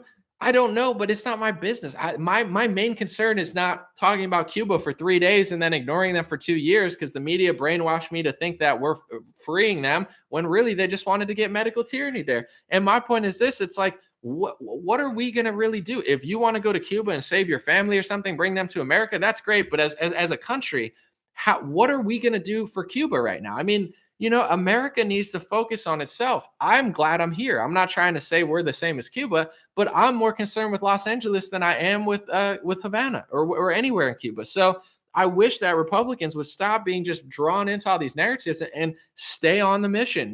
We're becoming more authoritarian. We're becoming more like communist China. We are losing our freedom here. We're losing our liberty. And it's not cute anymore running around to Somalia and Pakistan and Cuba and Ukraine and acting like we're going to save their country when our country is on the decline faster than it's ever been. And we're losing liberties faster than we ever have. So, we need to focus on our country and not get pulled into these narratives. So that's just one example of how, I think even the right wing, even all these accounts I follow, are so easy to brainwash. Give them a pro-America angle, show them an American flag in Hong Kong, and they'll post about Hong Kong. Show them a grainy clip from Alexander Vindman's Twitter of some sort of attack in Russia and Ukraine, and Ukraine saved the day, and all these right-wing accounts are posting it. They don't know if it's true. They haven't verified it. They don't know if it's real. They don't know what they're promoting, but they're promoting, hoorah, America, our allies are winning. And everybody falls for it and says, oh my gosh, that's so crazy. Because it's like at a certain point, I don't think they're much better than the old neocon boomer style people that got us into all these wars. And I'm not blaming boomers. We love boomers, especially on Facebook. That's the main audience. But in general, I'm just saying it's like, it's the equivalent of like AOC on the left. We need to get Pelosi out of office. She's too old. Sure, she's disgusting. But also, is AOC better just because she's younger? It's hard to is AOC better than Pelosi? That's a question that I don't even know if it's possible to answer. Who's better? I don't know. They're both awful. I can't even choose right now because it hurts me saying that one of them's better than the other. But this is the same equivalence. Oh, we're younger, we're smarter, we're better than Pelosi. Like, no, you're not, AOC. You're horrible. And a lot of these right wingers, they're slightly better than the old guard, but not really. A lot of these people are just as controllable with media. And I think what people don't realize in politics that I've realized just, in some ways hobnobbing with people and stuff is like, I don't act like certain people. And I'm not trying to say I'm so special, but like, you can't bribe me. I don't care about money. I don't care about power. I've been cool since I was 19. I'm not trying to brag, but I've been a rapper. People have liked me. I'm not like, oh my God, I'm so special. But like, I don't need more attention. I don't need women. I'm great. I've been blessed drastically. My life is good. You're not going to like, oh, we're going to give you this much money. I don't care. Just leave me alone. I like the ocean. I like no phone, ocean. That's my heaven, not being at like a donor meeting with people that I don't even like. So I can't really be swayed by this, but a lot of people, even people that we look and stuff, many people can be swayed by that. You know what I'm saying? There's a whole power scheme to like, if you get here, you're this person, you get to sit here. So even in right-wing politics, yeah, they're better than Democrats, but a lot of that goes on.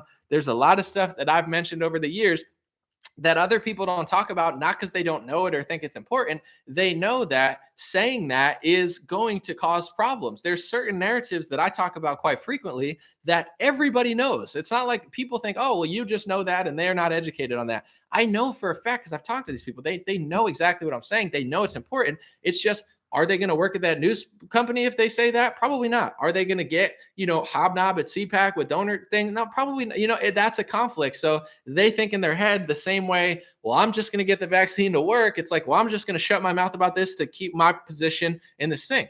I don't really care about that. I'm not, I'm thrilled by the fact that I just don't care. It's like, you can't make me apologize. Like Marjorie Taylor Greene, love her, think she's one of the best people. I think she's very authentic.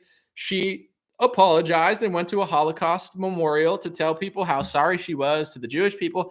Was she really sorry? Maybe, but here's the thing: she's not anti-Semitic at all. She doesn't hate Jewish people. She loves Jewish people. Did she go on that apology tour because she felt really bad?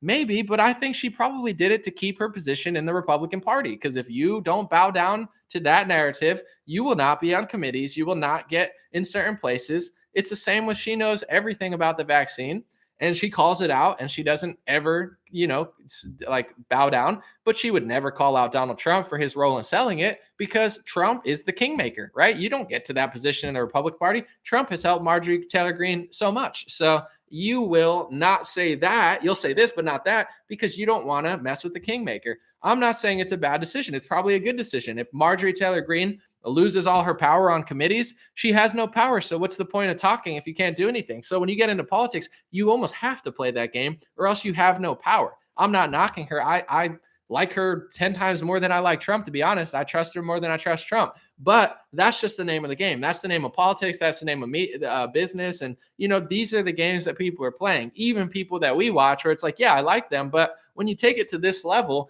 it's not the same ball game. It's like, you're faced with these options. Do I stay authentic to myself and tell the raw truth? Or do I dial it back a little bit so I could keep this or keep that? And to be fair, that's even something that goes through my head on Facebook and YouTube. There's certain things that I say whatever I want, but I do try to figure out how to word it properly. If they take down my page or video, so be it. I'm not going to silence myself, but I am trying to be like, well, how do I explain this or how do I really? And I think it's kind of made me better because now all my things are sourced to the teeth. I make a video, I source it 50 times. So I'm not even really mad at it. It's just made me more accurate and more explaining it better. But this goes on in everybody's world. Like, where do you draw the line? Do I want to do this and lose this, or not? So I think, but especially in politics and media, that's a game that people are playing. And I'm not going to say it's so bad or anything, but it's worse in the Republican Party than people think.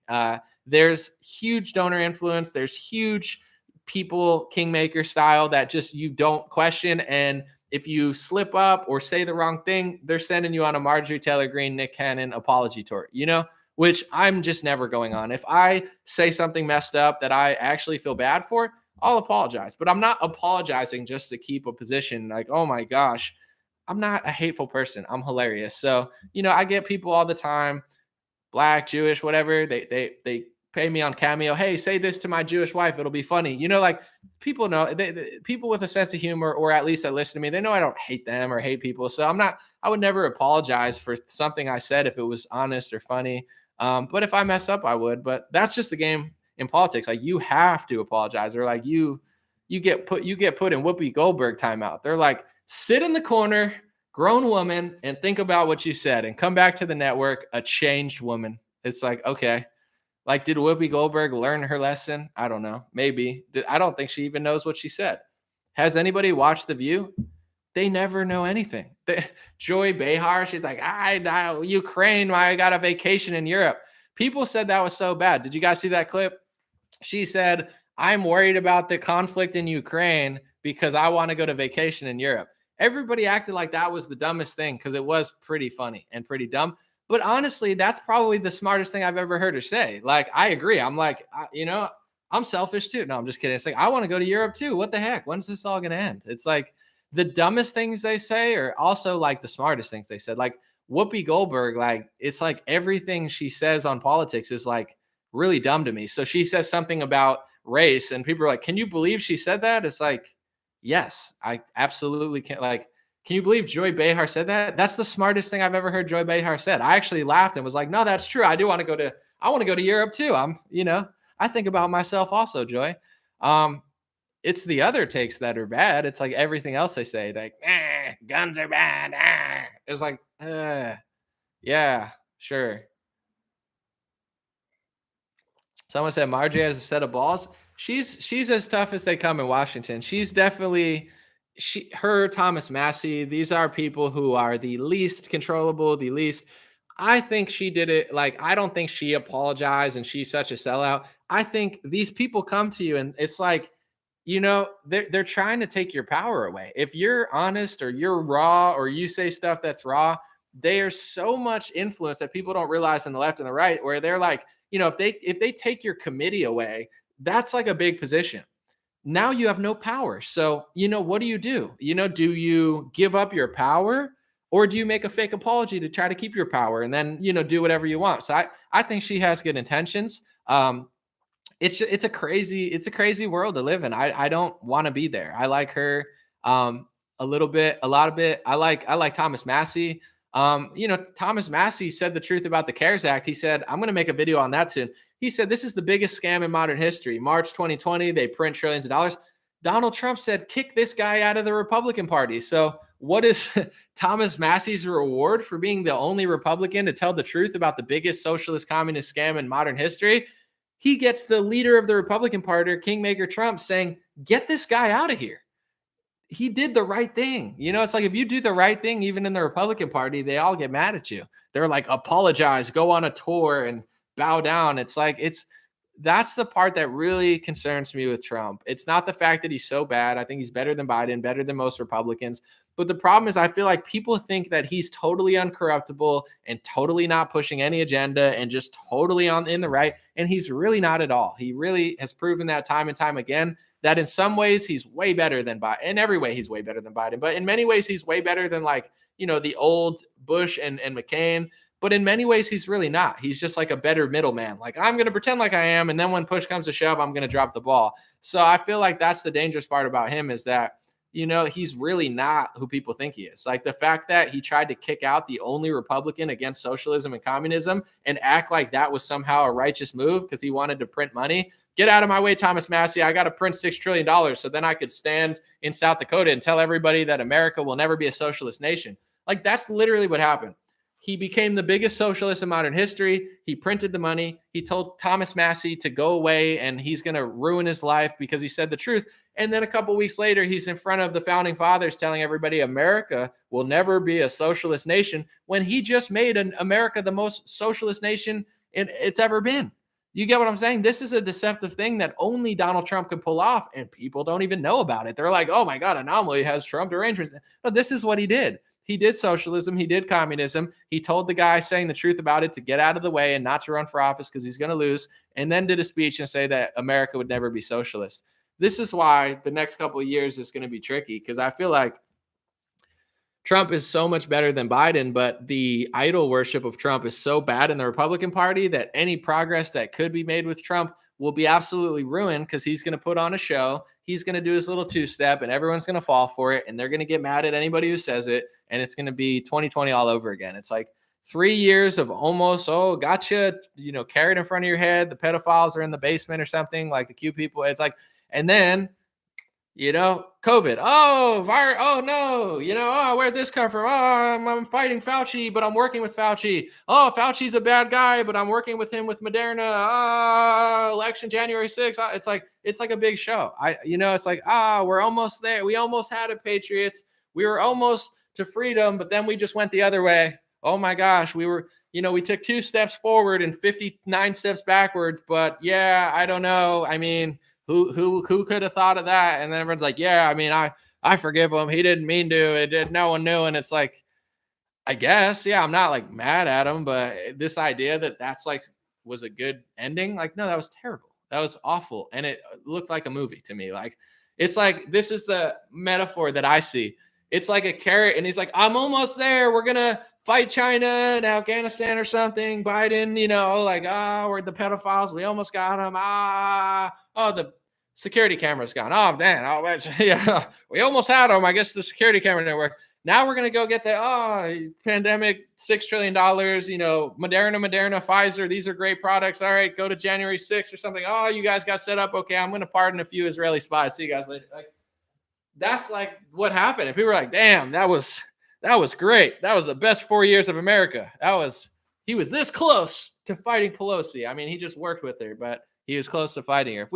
If we give him more power at the age of 80, as he's like literally losing a step because he's 80, he'll do it this time. It's like, no, he won't. But it's not like he's worse than. I'll vote for him over Biden, but this idea that he's gonna like save everything and he shouldn't be questioned, like I don't think I could possibly trust him less. But I mean, Biden, I trust not at all. But Trump, I don't trust, but he's like an untrustworthy person. I'm like, yeah, go hopefully do something. But I don't, after 2020, I just can't believe so many people don't see it, but it's okay.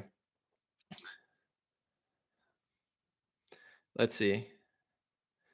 Someone said you have to risk your life to truly stand up to evil. Well, here's, I think, thank you, Camilla. I appreciate you. Thank you so much. Um, Here's what I think is like a misnomer where it's like, do you have to risk your life to do something to save the world or whatever? I mean, you have to, like, if you play football, you can be Drew Brees, but you have to risk getting brain damage. You know what I'm saying? Everything great in this world, if you're an athlete, you can make a lot of money, but you have to risk your body on a daily basis. That's part of the equation. You can't do anything great in this world without some sort of risk. So, is it safe to do nothing? Like, oh yeah, if you just play it safe, you're safe in this world. You're not risking your life because you're playing it safe. There's nothing safe about being broke. There's nothing safe about being middle class in a world that's trying to eliminate the middle class. There's nothing safe about having a job that tries to force vaccinate you against your will or else you can't sit into society. There's nothing safe about wearing a mask for 40 hours a week because you don't have the elite status to opt out of it or enough money to get away from that job. So, is speaking out or is doing good risky in this world? Anything meaningful is risky in this world. Deep sea diving, flying, driving cars. I mean, driving cars is not super safe, but everyone does it because it's worth it. So I don't see it as like, oh, it's this safe route to not say anything. I mean, to me, it's just like cowardly. And people who make excuses for Trump, like, oh, he's got to lie and do the wrong thing to be safe. It's like, what's the point of being safe when safe ends up being like force masks, sit down, you have no freedom, you live in a communist country.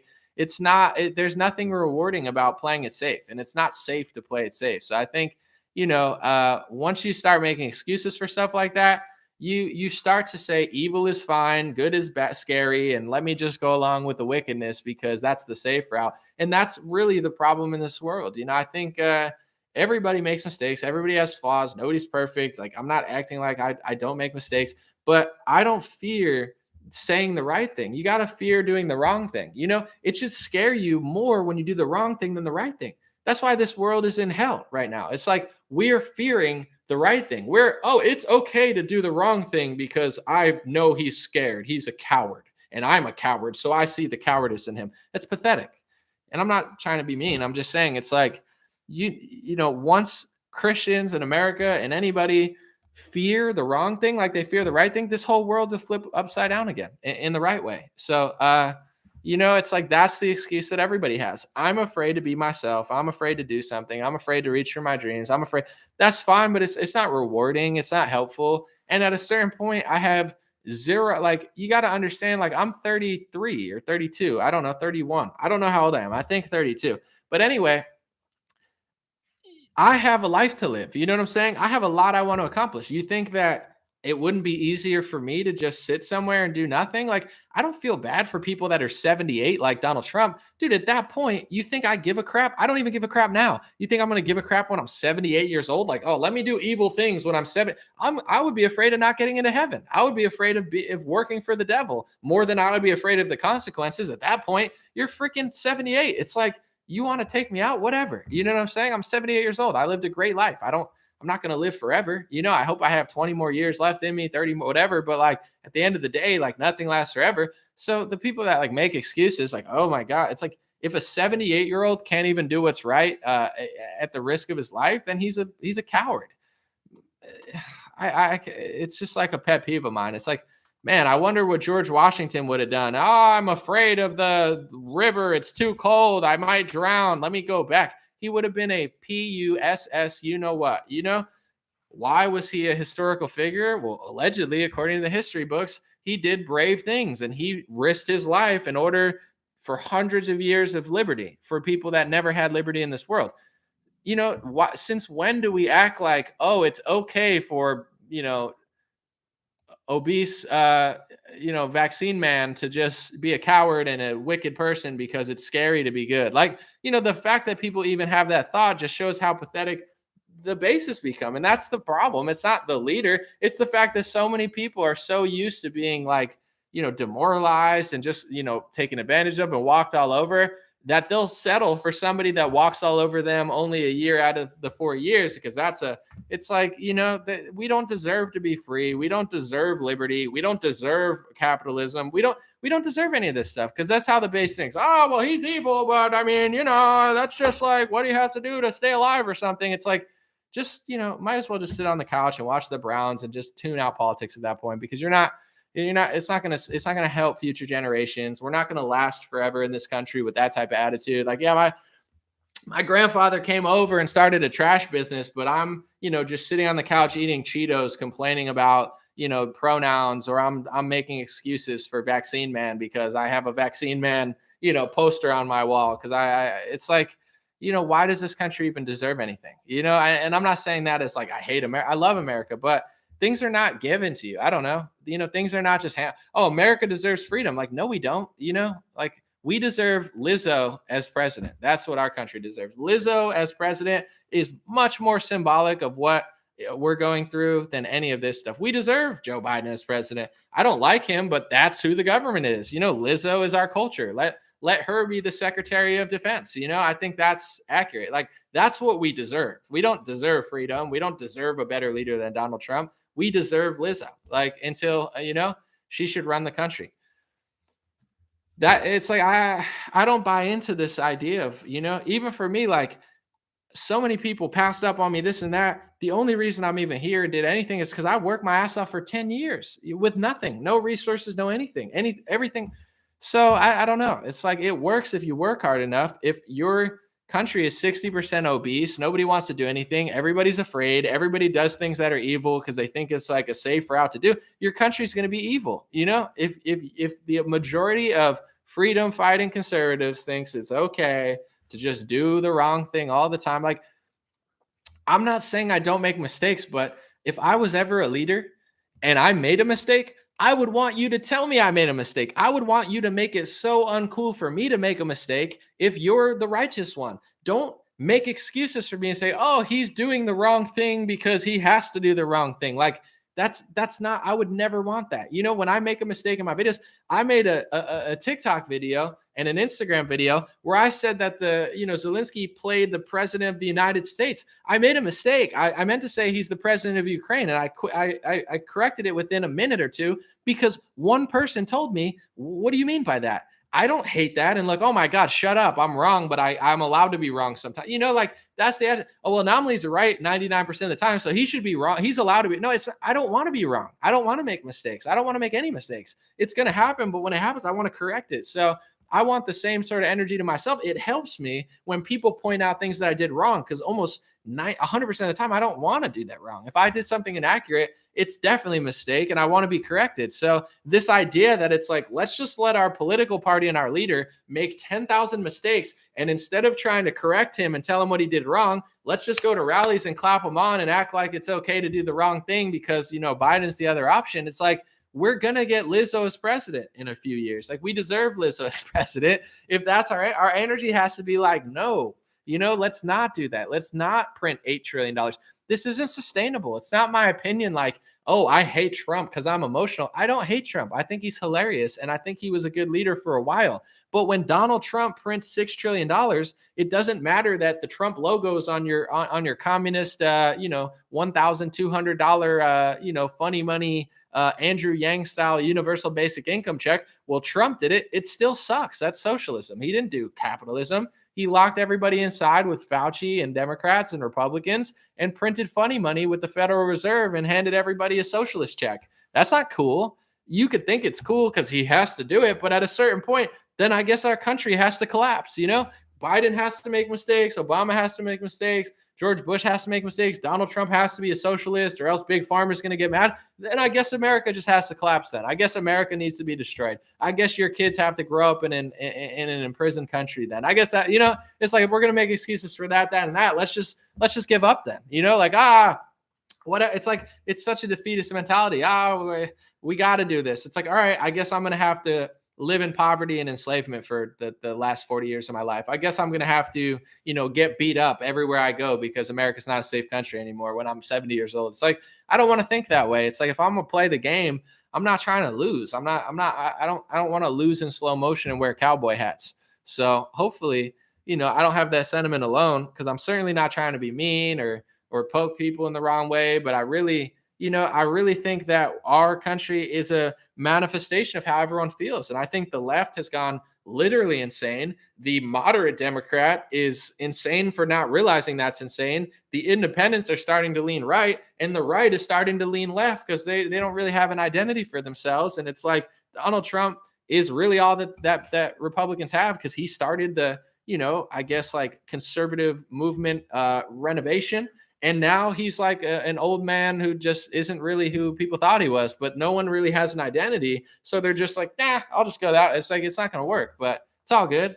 I do what I can. I say what I want. And I think that, in some ways people are getting it. There's definitely a lot of movements, political movements, health movements.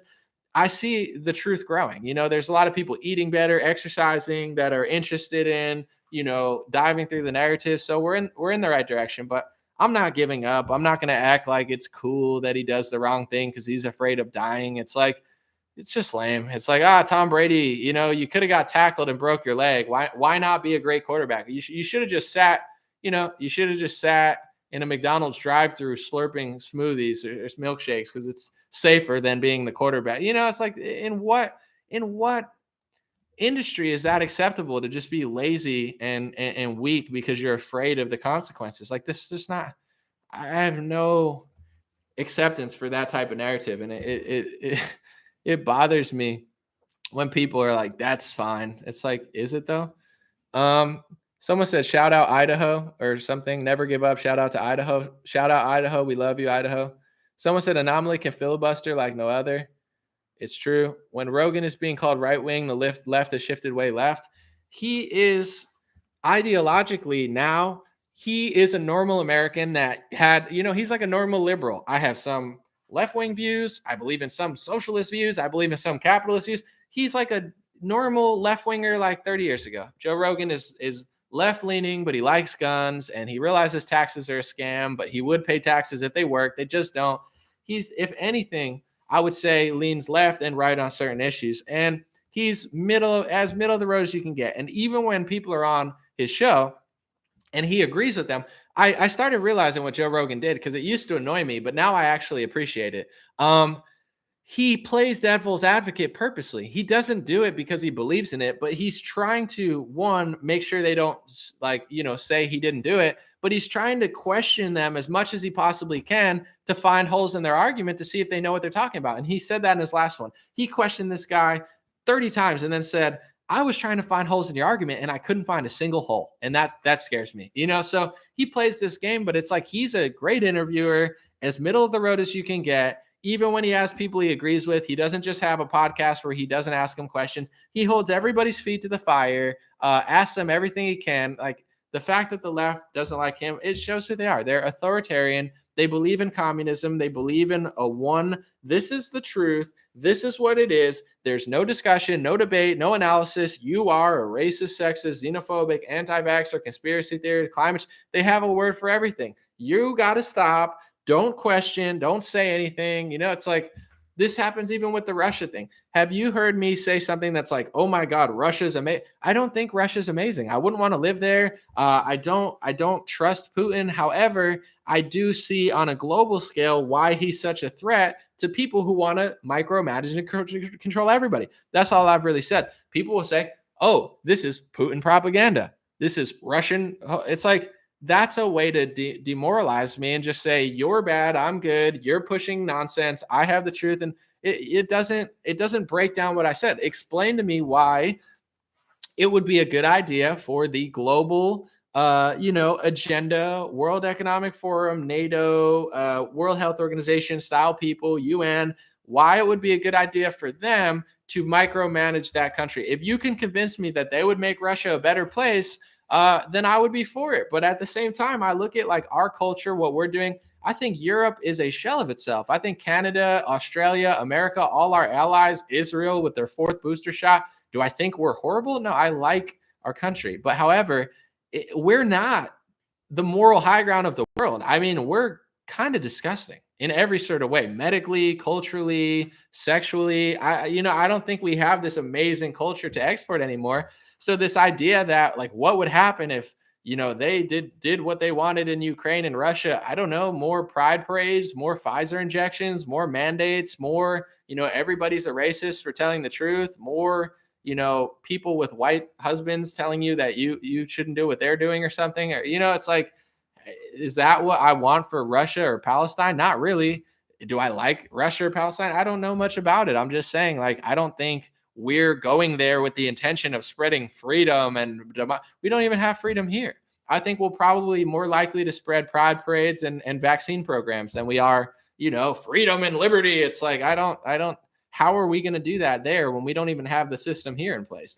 They want to kick the government is trying to kick Joe Rogan off of a podcast because he has long form discussions with both sides of the political debate.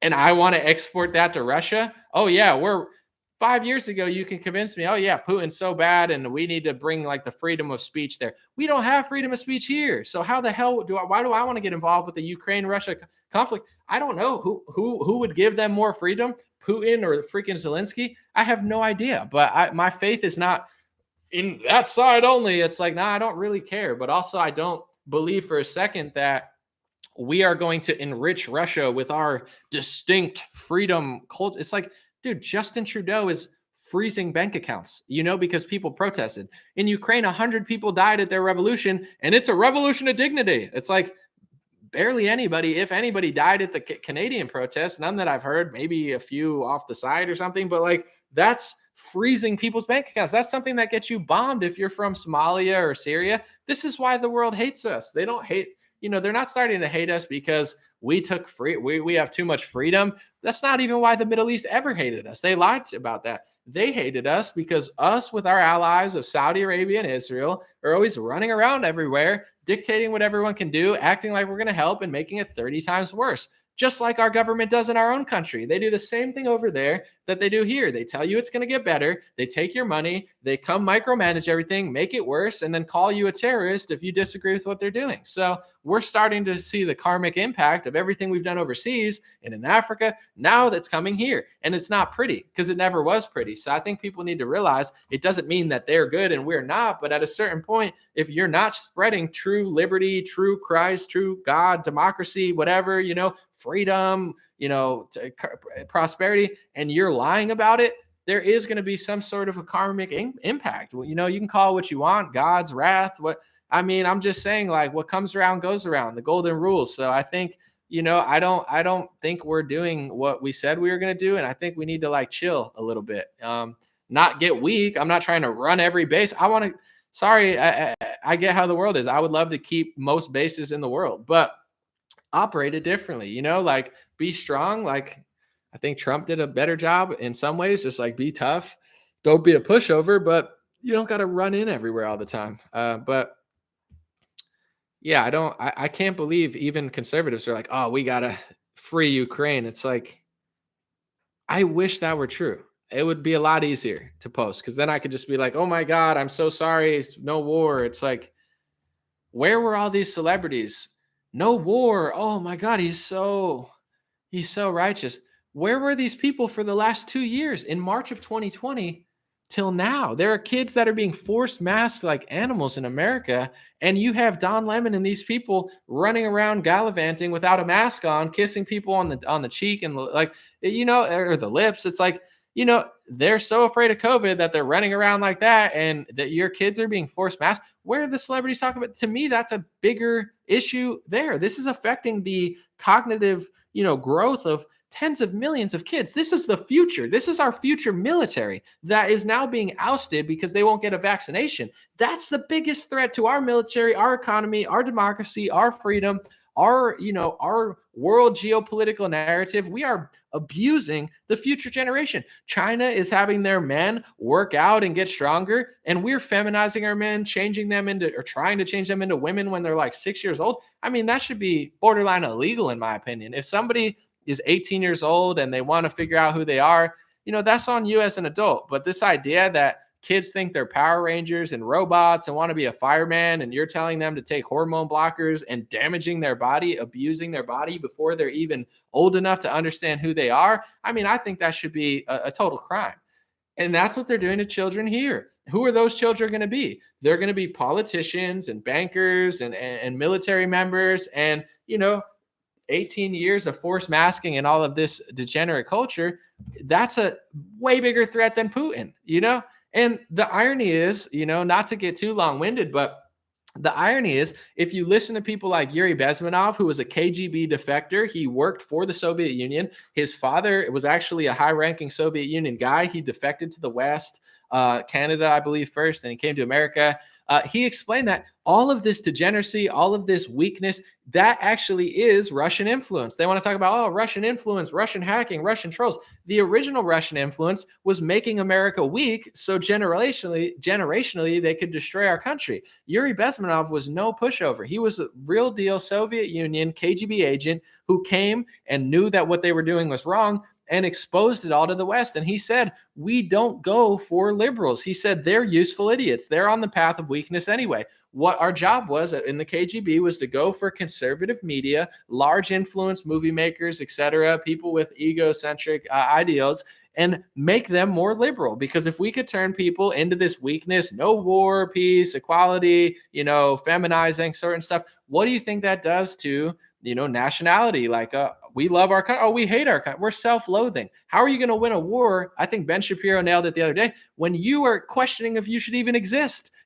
These people are, we're China. We exist. We want to win. Russia. We're Russia. We want to win. America. I don't even know if I want to be here in the first place. We're imperialist. Like, that's what they wanted people to do. I'm not saying that you can't be against imperialism, but you have to understand, when it comes to Russian influence, it all happened 30, 40, 50 years ago. They pumped communist and Marxist ideology into the heads of kids, so they grew up like the useful idiots running the country now, so they destroyed the country from within. They did more damage through that psychological operation than Putin could ever dream of. He's laughing hysterically. The biggest threat to Putin was Donald Trump. It wasn't Joe Biden. Trump, although he got along with them a little bit, like publicly, he was the real threat, a leader who somewhat likes America to some extent. Not Biden. Biden is the biggest political prostitute, brain dead sellout ever. You know what I'm saying? He doesn't care at all. He has no honor, no American patriotism. The dude is a total scumbag. So, this idea that people will say, like, oh my God, if you talk about Russia and Ukraine in that way, you must be working for Putin. It's like, Putin pumped in, or the guys there before Putin, when he was younger, pumped into the heads for 30 years this Marxist ideology that's taken over our country. That's the attack. And that's why these people here now are the biggest threat to our country, because it's not even just like, oh, they woke up and thought this way. This was a cultural shift from the 60s until now, where it's like, where do you even go from here? You know what I'm saying? Like, in 2008, I wasn't against gay marriage because I was younger. I didn't know anything, but also I'm like, whatever. My thought is somewhat similar to now, but it's like, I think biblical marriage is not the same thing as American marriage. Biblical marriage is the real thing. American marriage is like, it's a business. It's like, you're connected at the hip. She can take all your money. Now you guys get tax breaks or something. Like, I don't think the biblical marriage was supposed to be like a contractual agreement with like banks, So that's kind of how I thought in 2008. I was like, I don't know.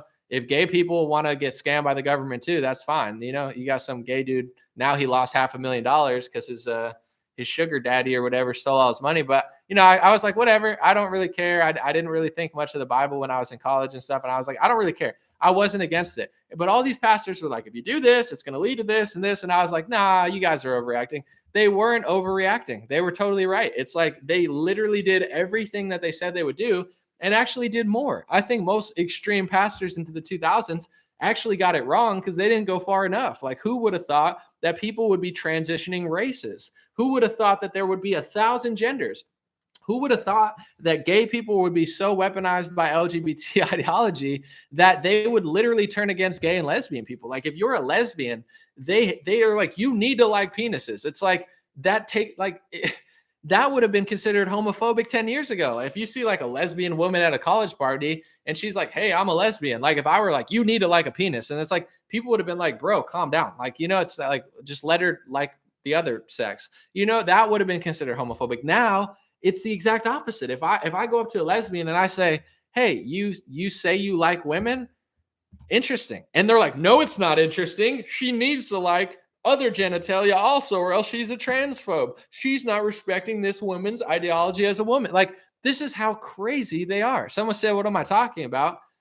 I'm talking about exactly what I said I'm talking about. I'm saying people that are gay and lesbian in 2008, when gay marriage or whenever it was legalized, and I think it was after 2010, 2011 or whatever, look it up. But in general, the entire ideology is flopped, and they're literally attacking the original gay people that paved the way for them. Like, you're not allowed to just like a certain genitalia. They literally are like attacking lesbians because they want them to like transgenders, because they don't want that genitalia, but they want them to want that. I'm sorry if you can't comprehend what I'm saying, but I'm not reinventing the wheel or reading Shakespeare here. It's pretty self-explanatory.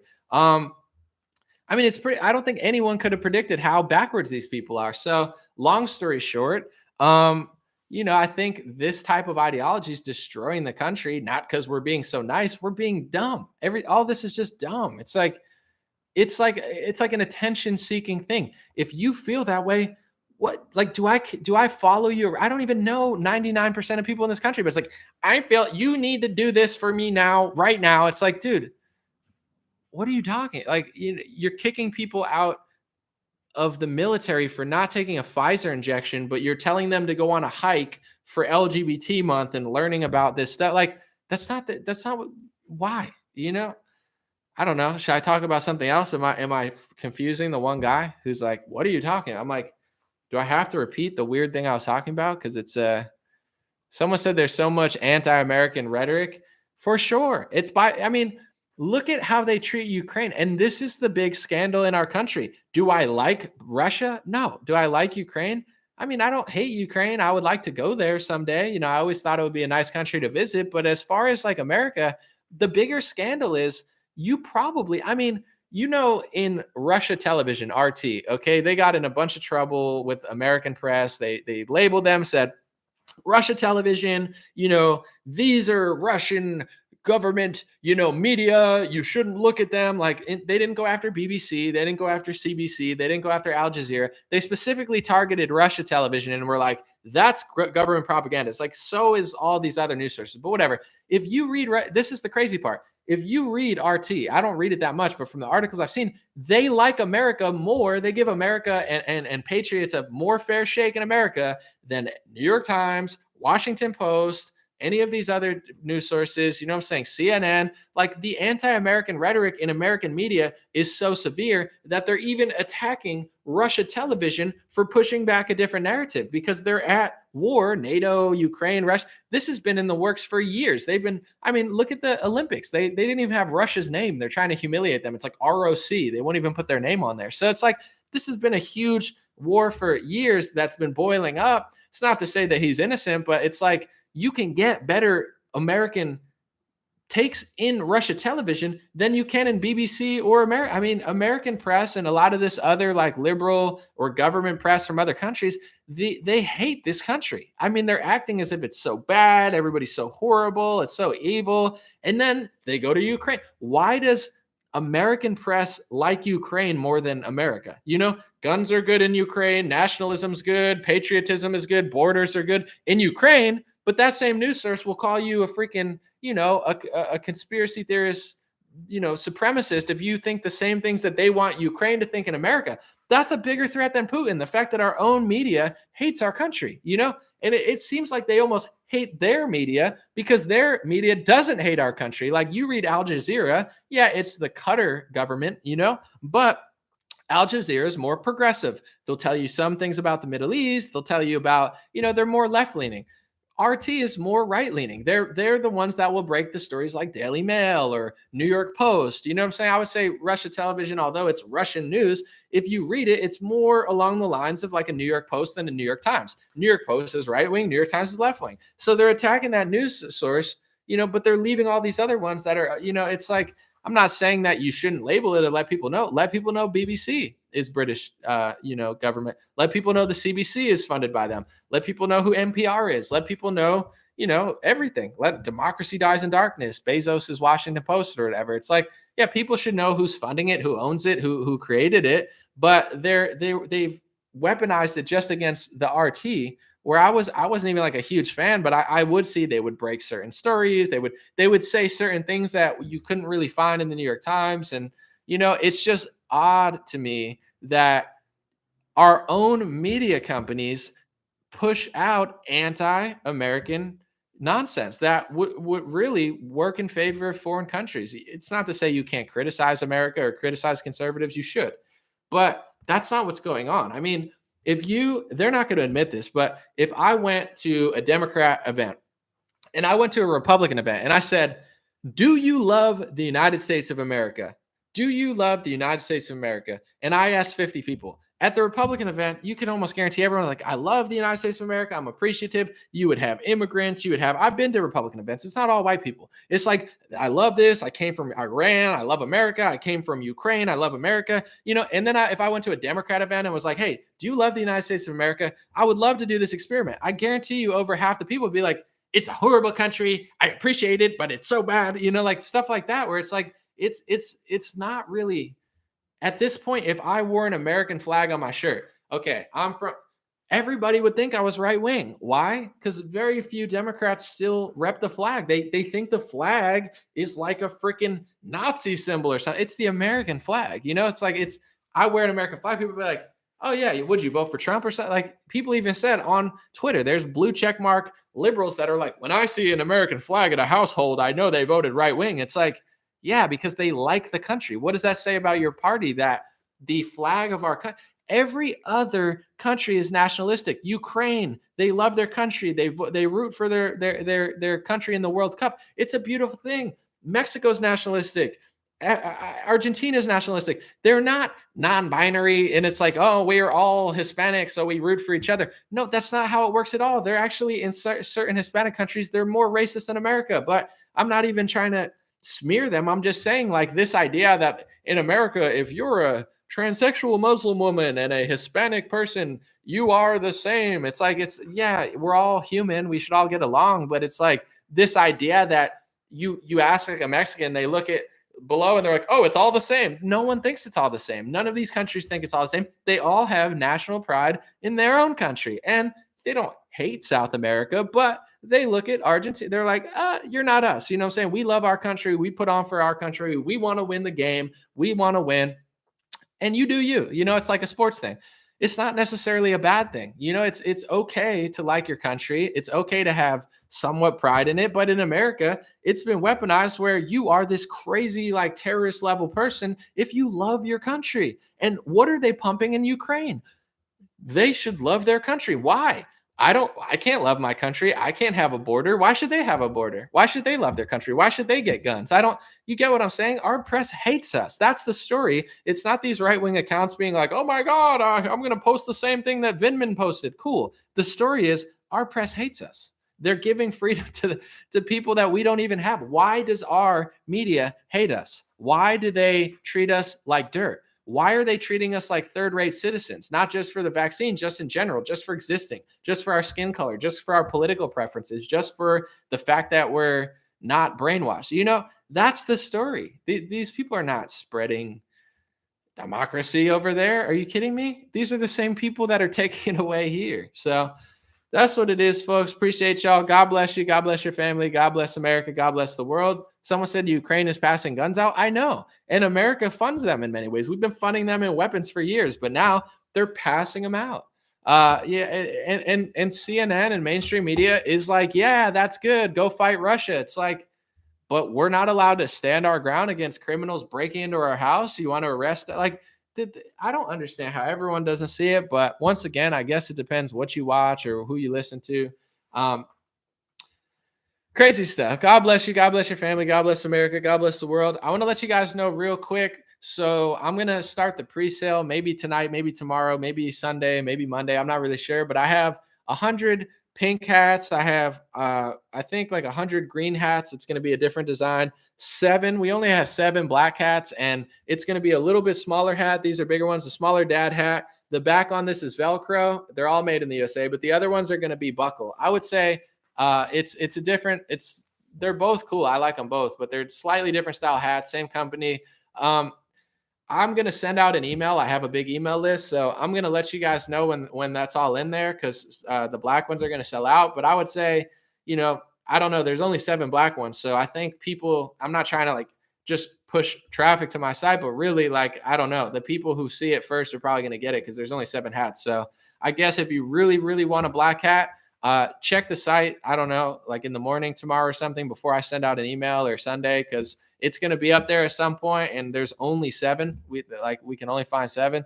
They're going to sell really fast. I wish I had 100. I would make a lot more money, but I can't find the quality, and I'm not going to sell any hats. I want to sell the good ones. So that's what it is. Check that out. Check your emails, and if you're not on my email list, stayintouchwithme.com.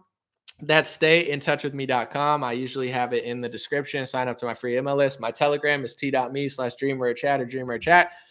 Let me know in the comments. I know this video is ending, but still you can get top comments. We usually have really smart comments on top of my videos on YouTube and Facebook. I go back and sometimes people add something that I didn't say. I appreciate you guys with your perspective. And I love when I see like really smart top comments that I never thought of because not only do I read it, but you're also teaching me as well. I like to learn stuff. So let me know in the comments anything I missed, anything you disagree with, something that people need to know about this situation or any story being missed. I always look forward to seeing it. And I'm very grateful. I mean, obviously, sometimes people say wild stuff, but for the most part, the top comments are usually pretty cool. So thank you guys. Have a good one. Enjoy your weekend.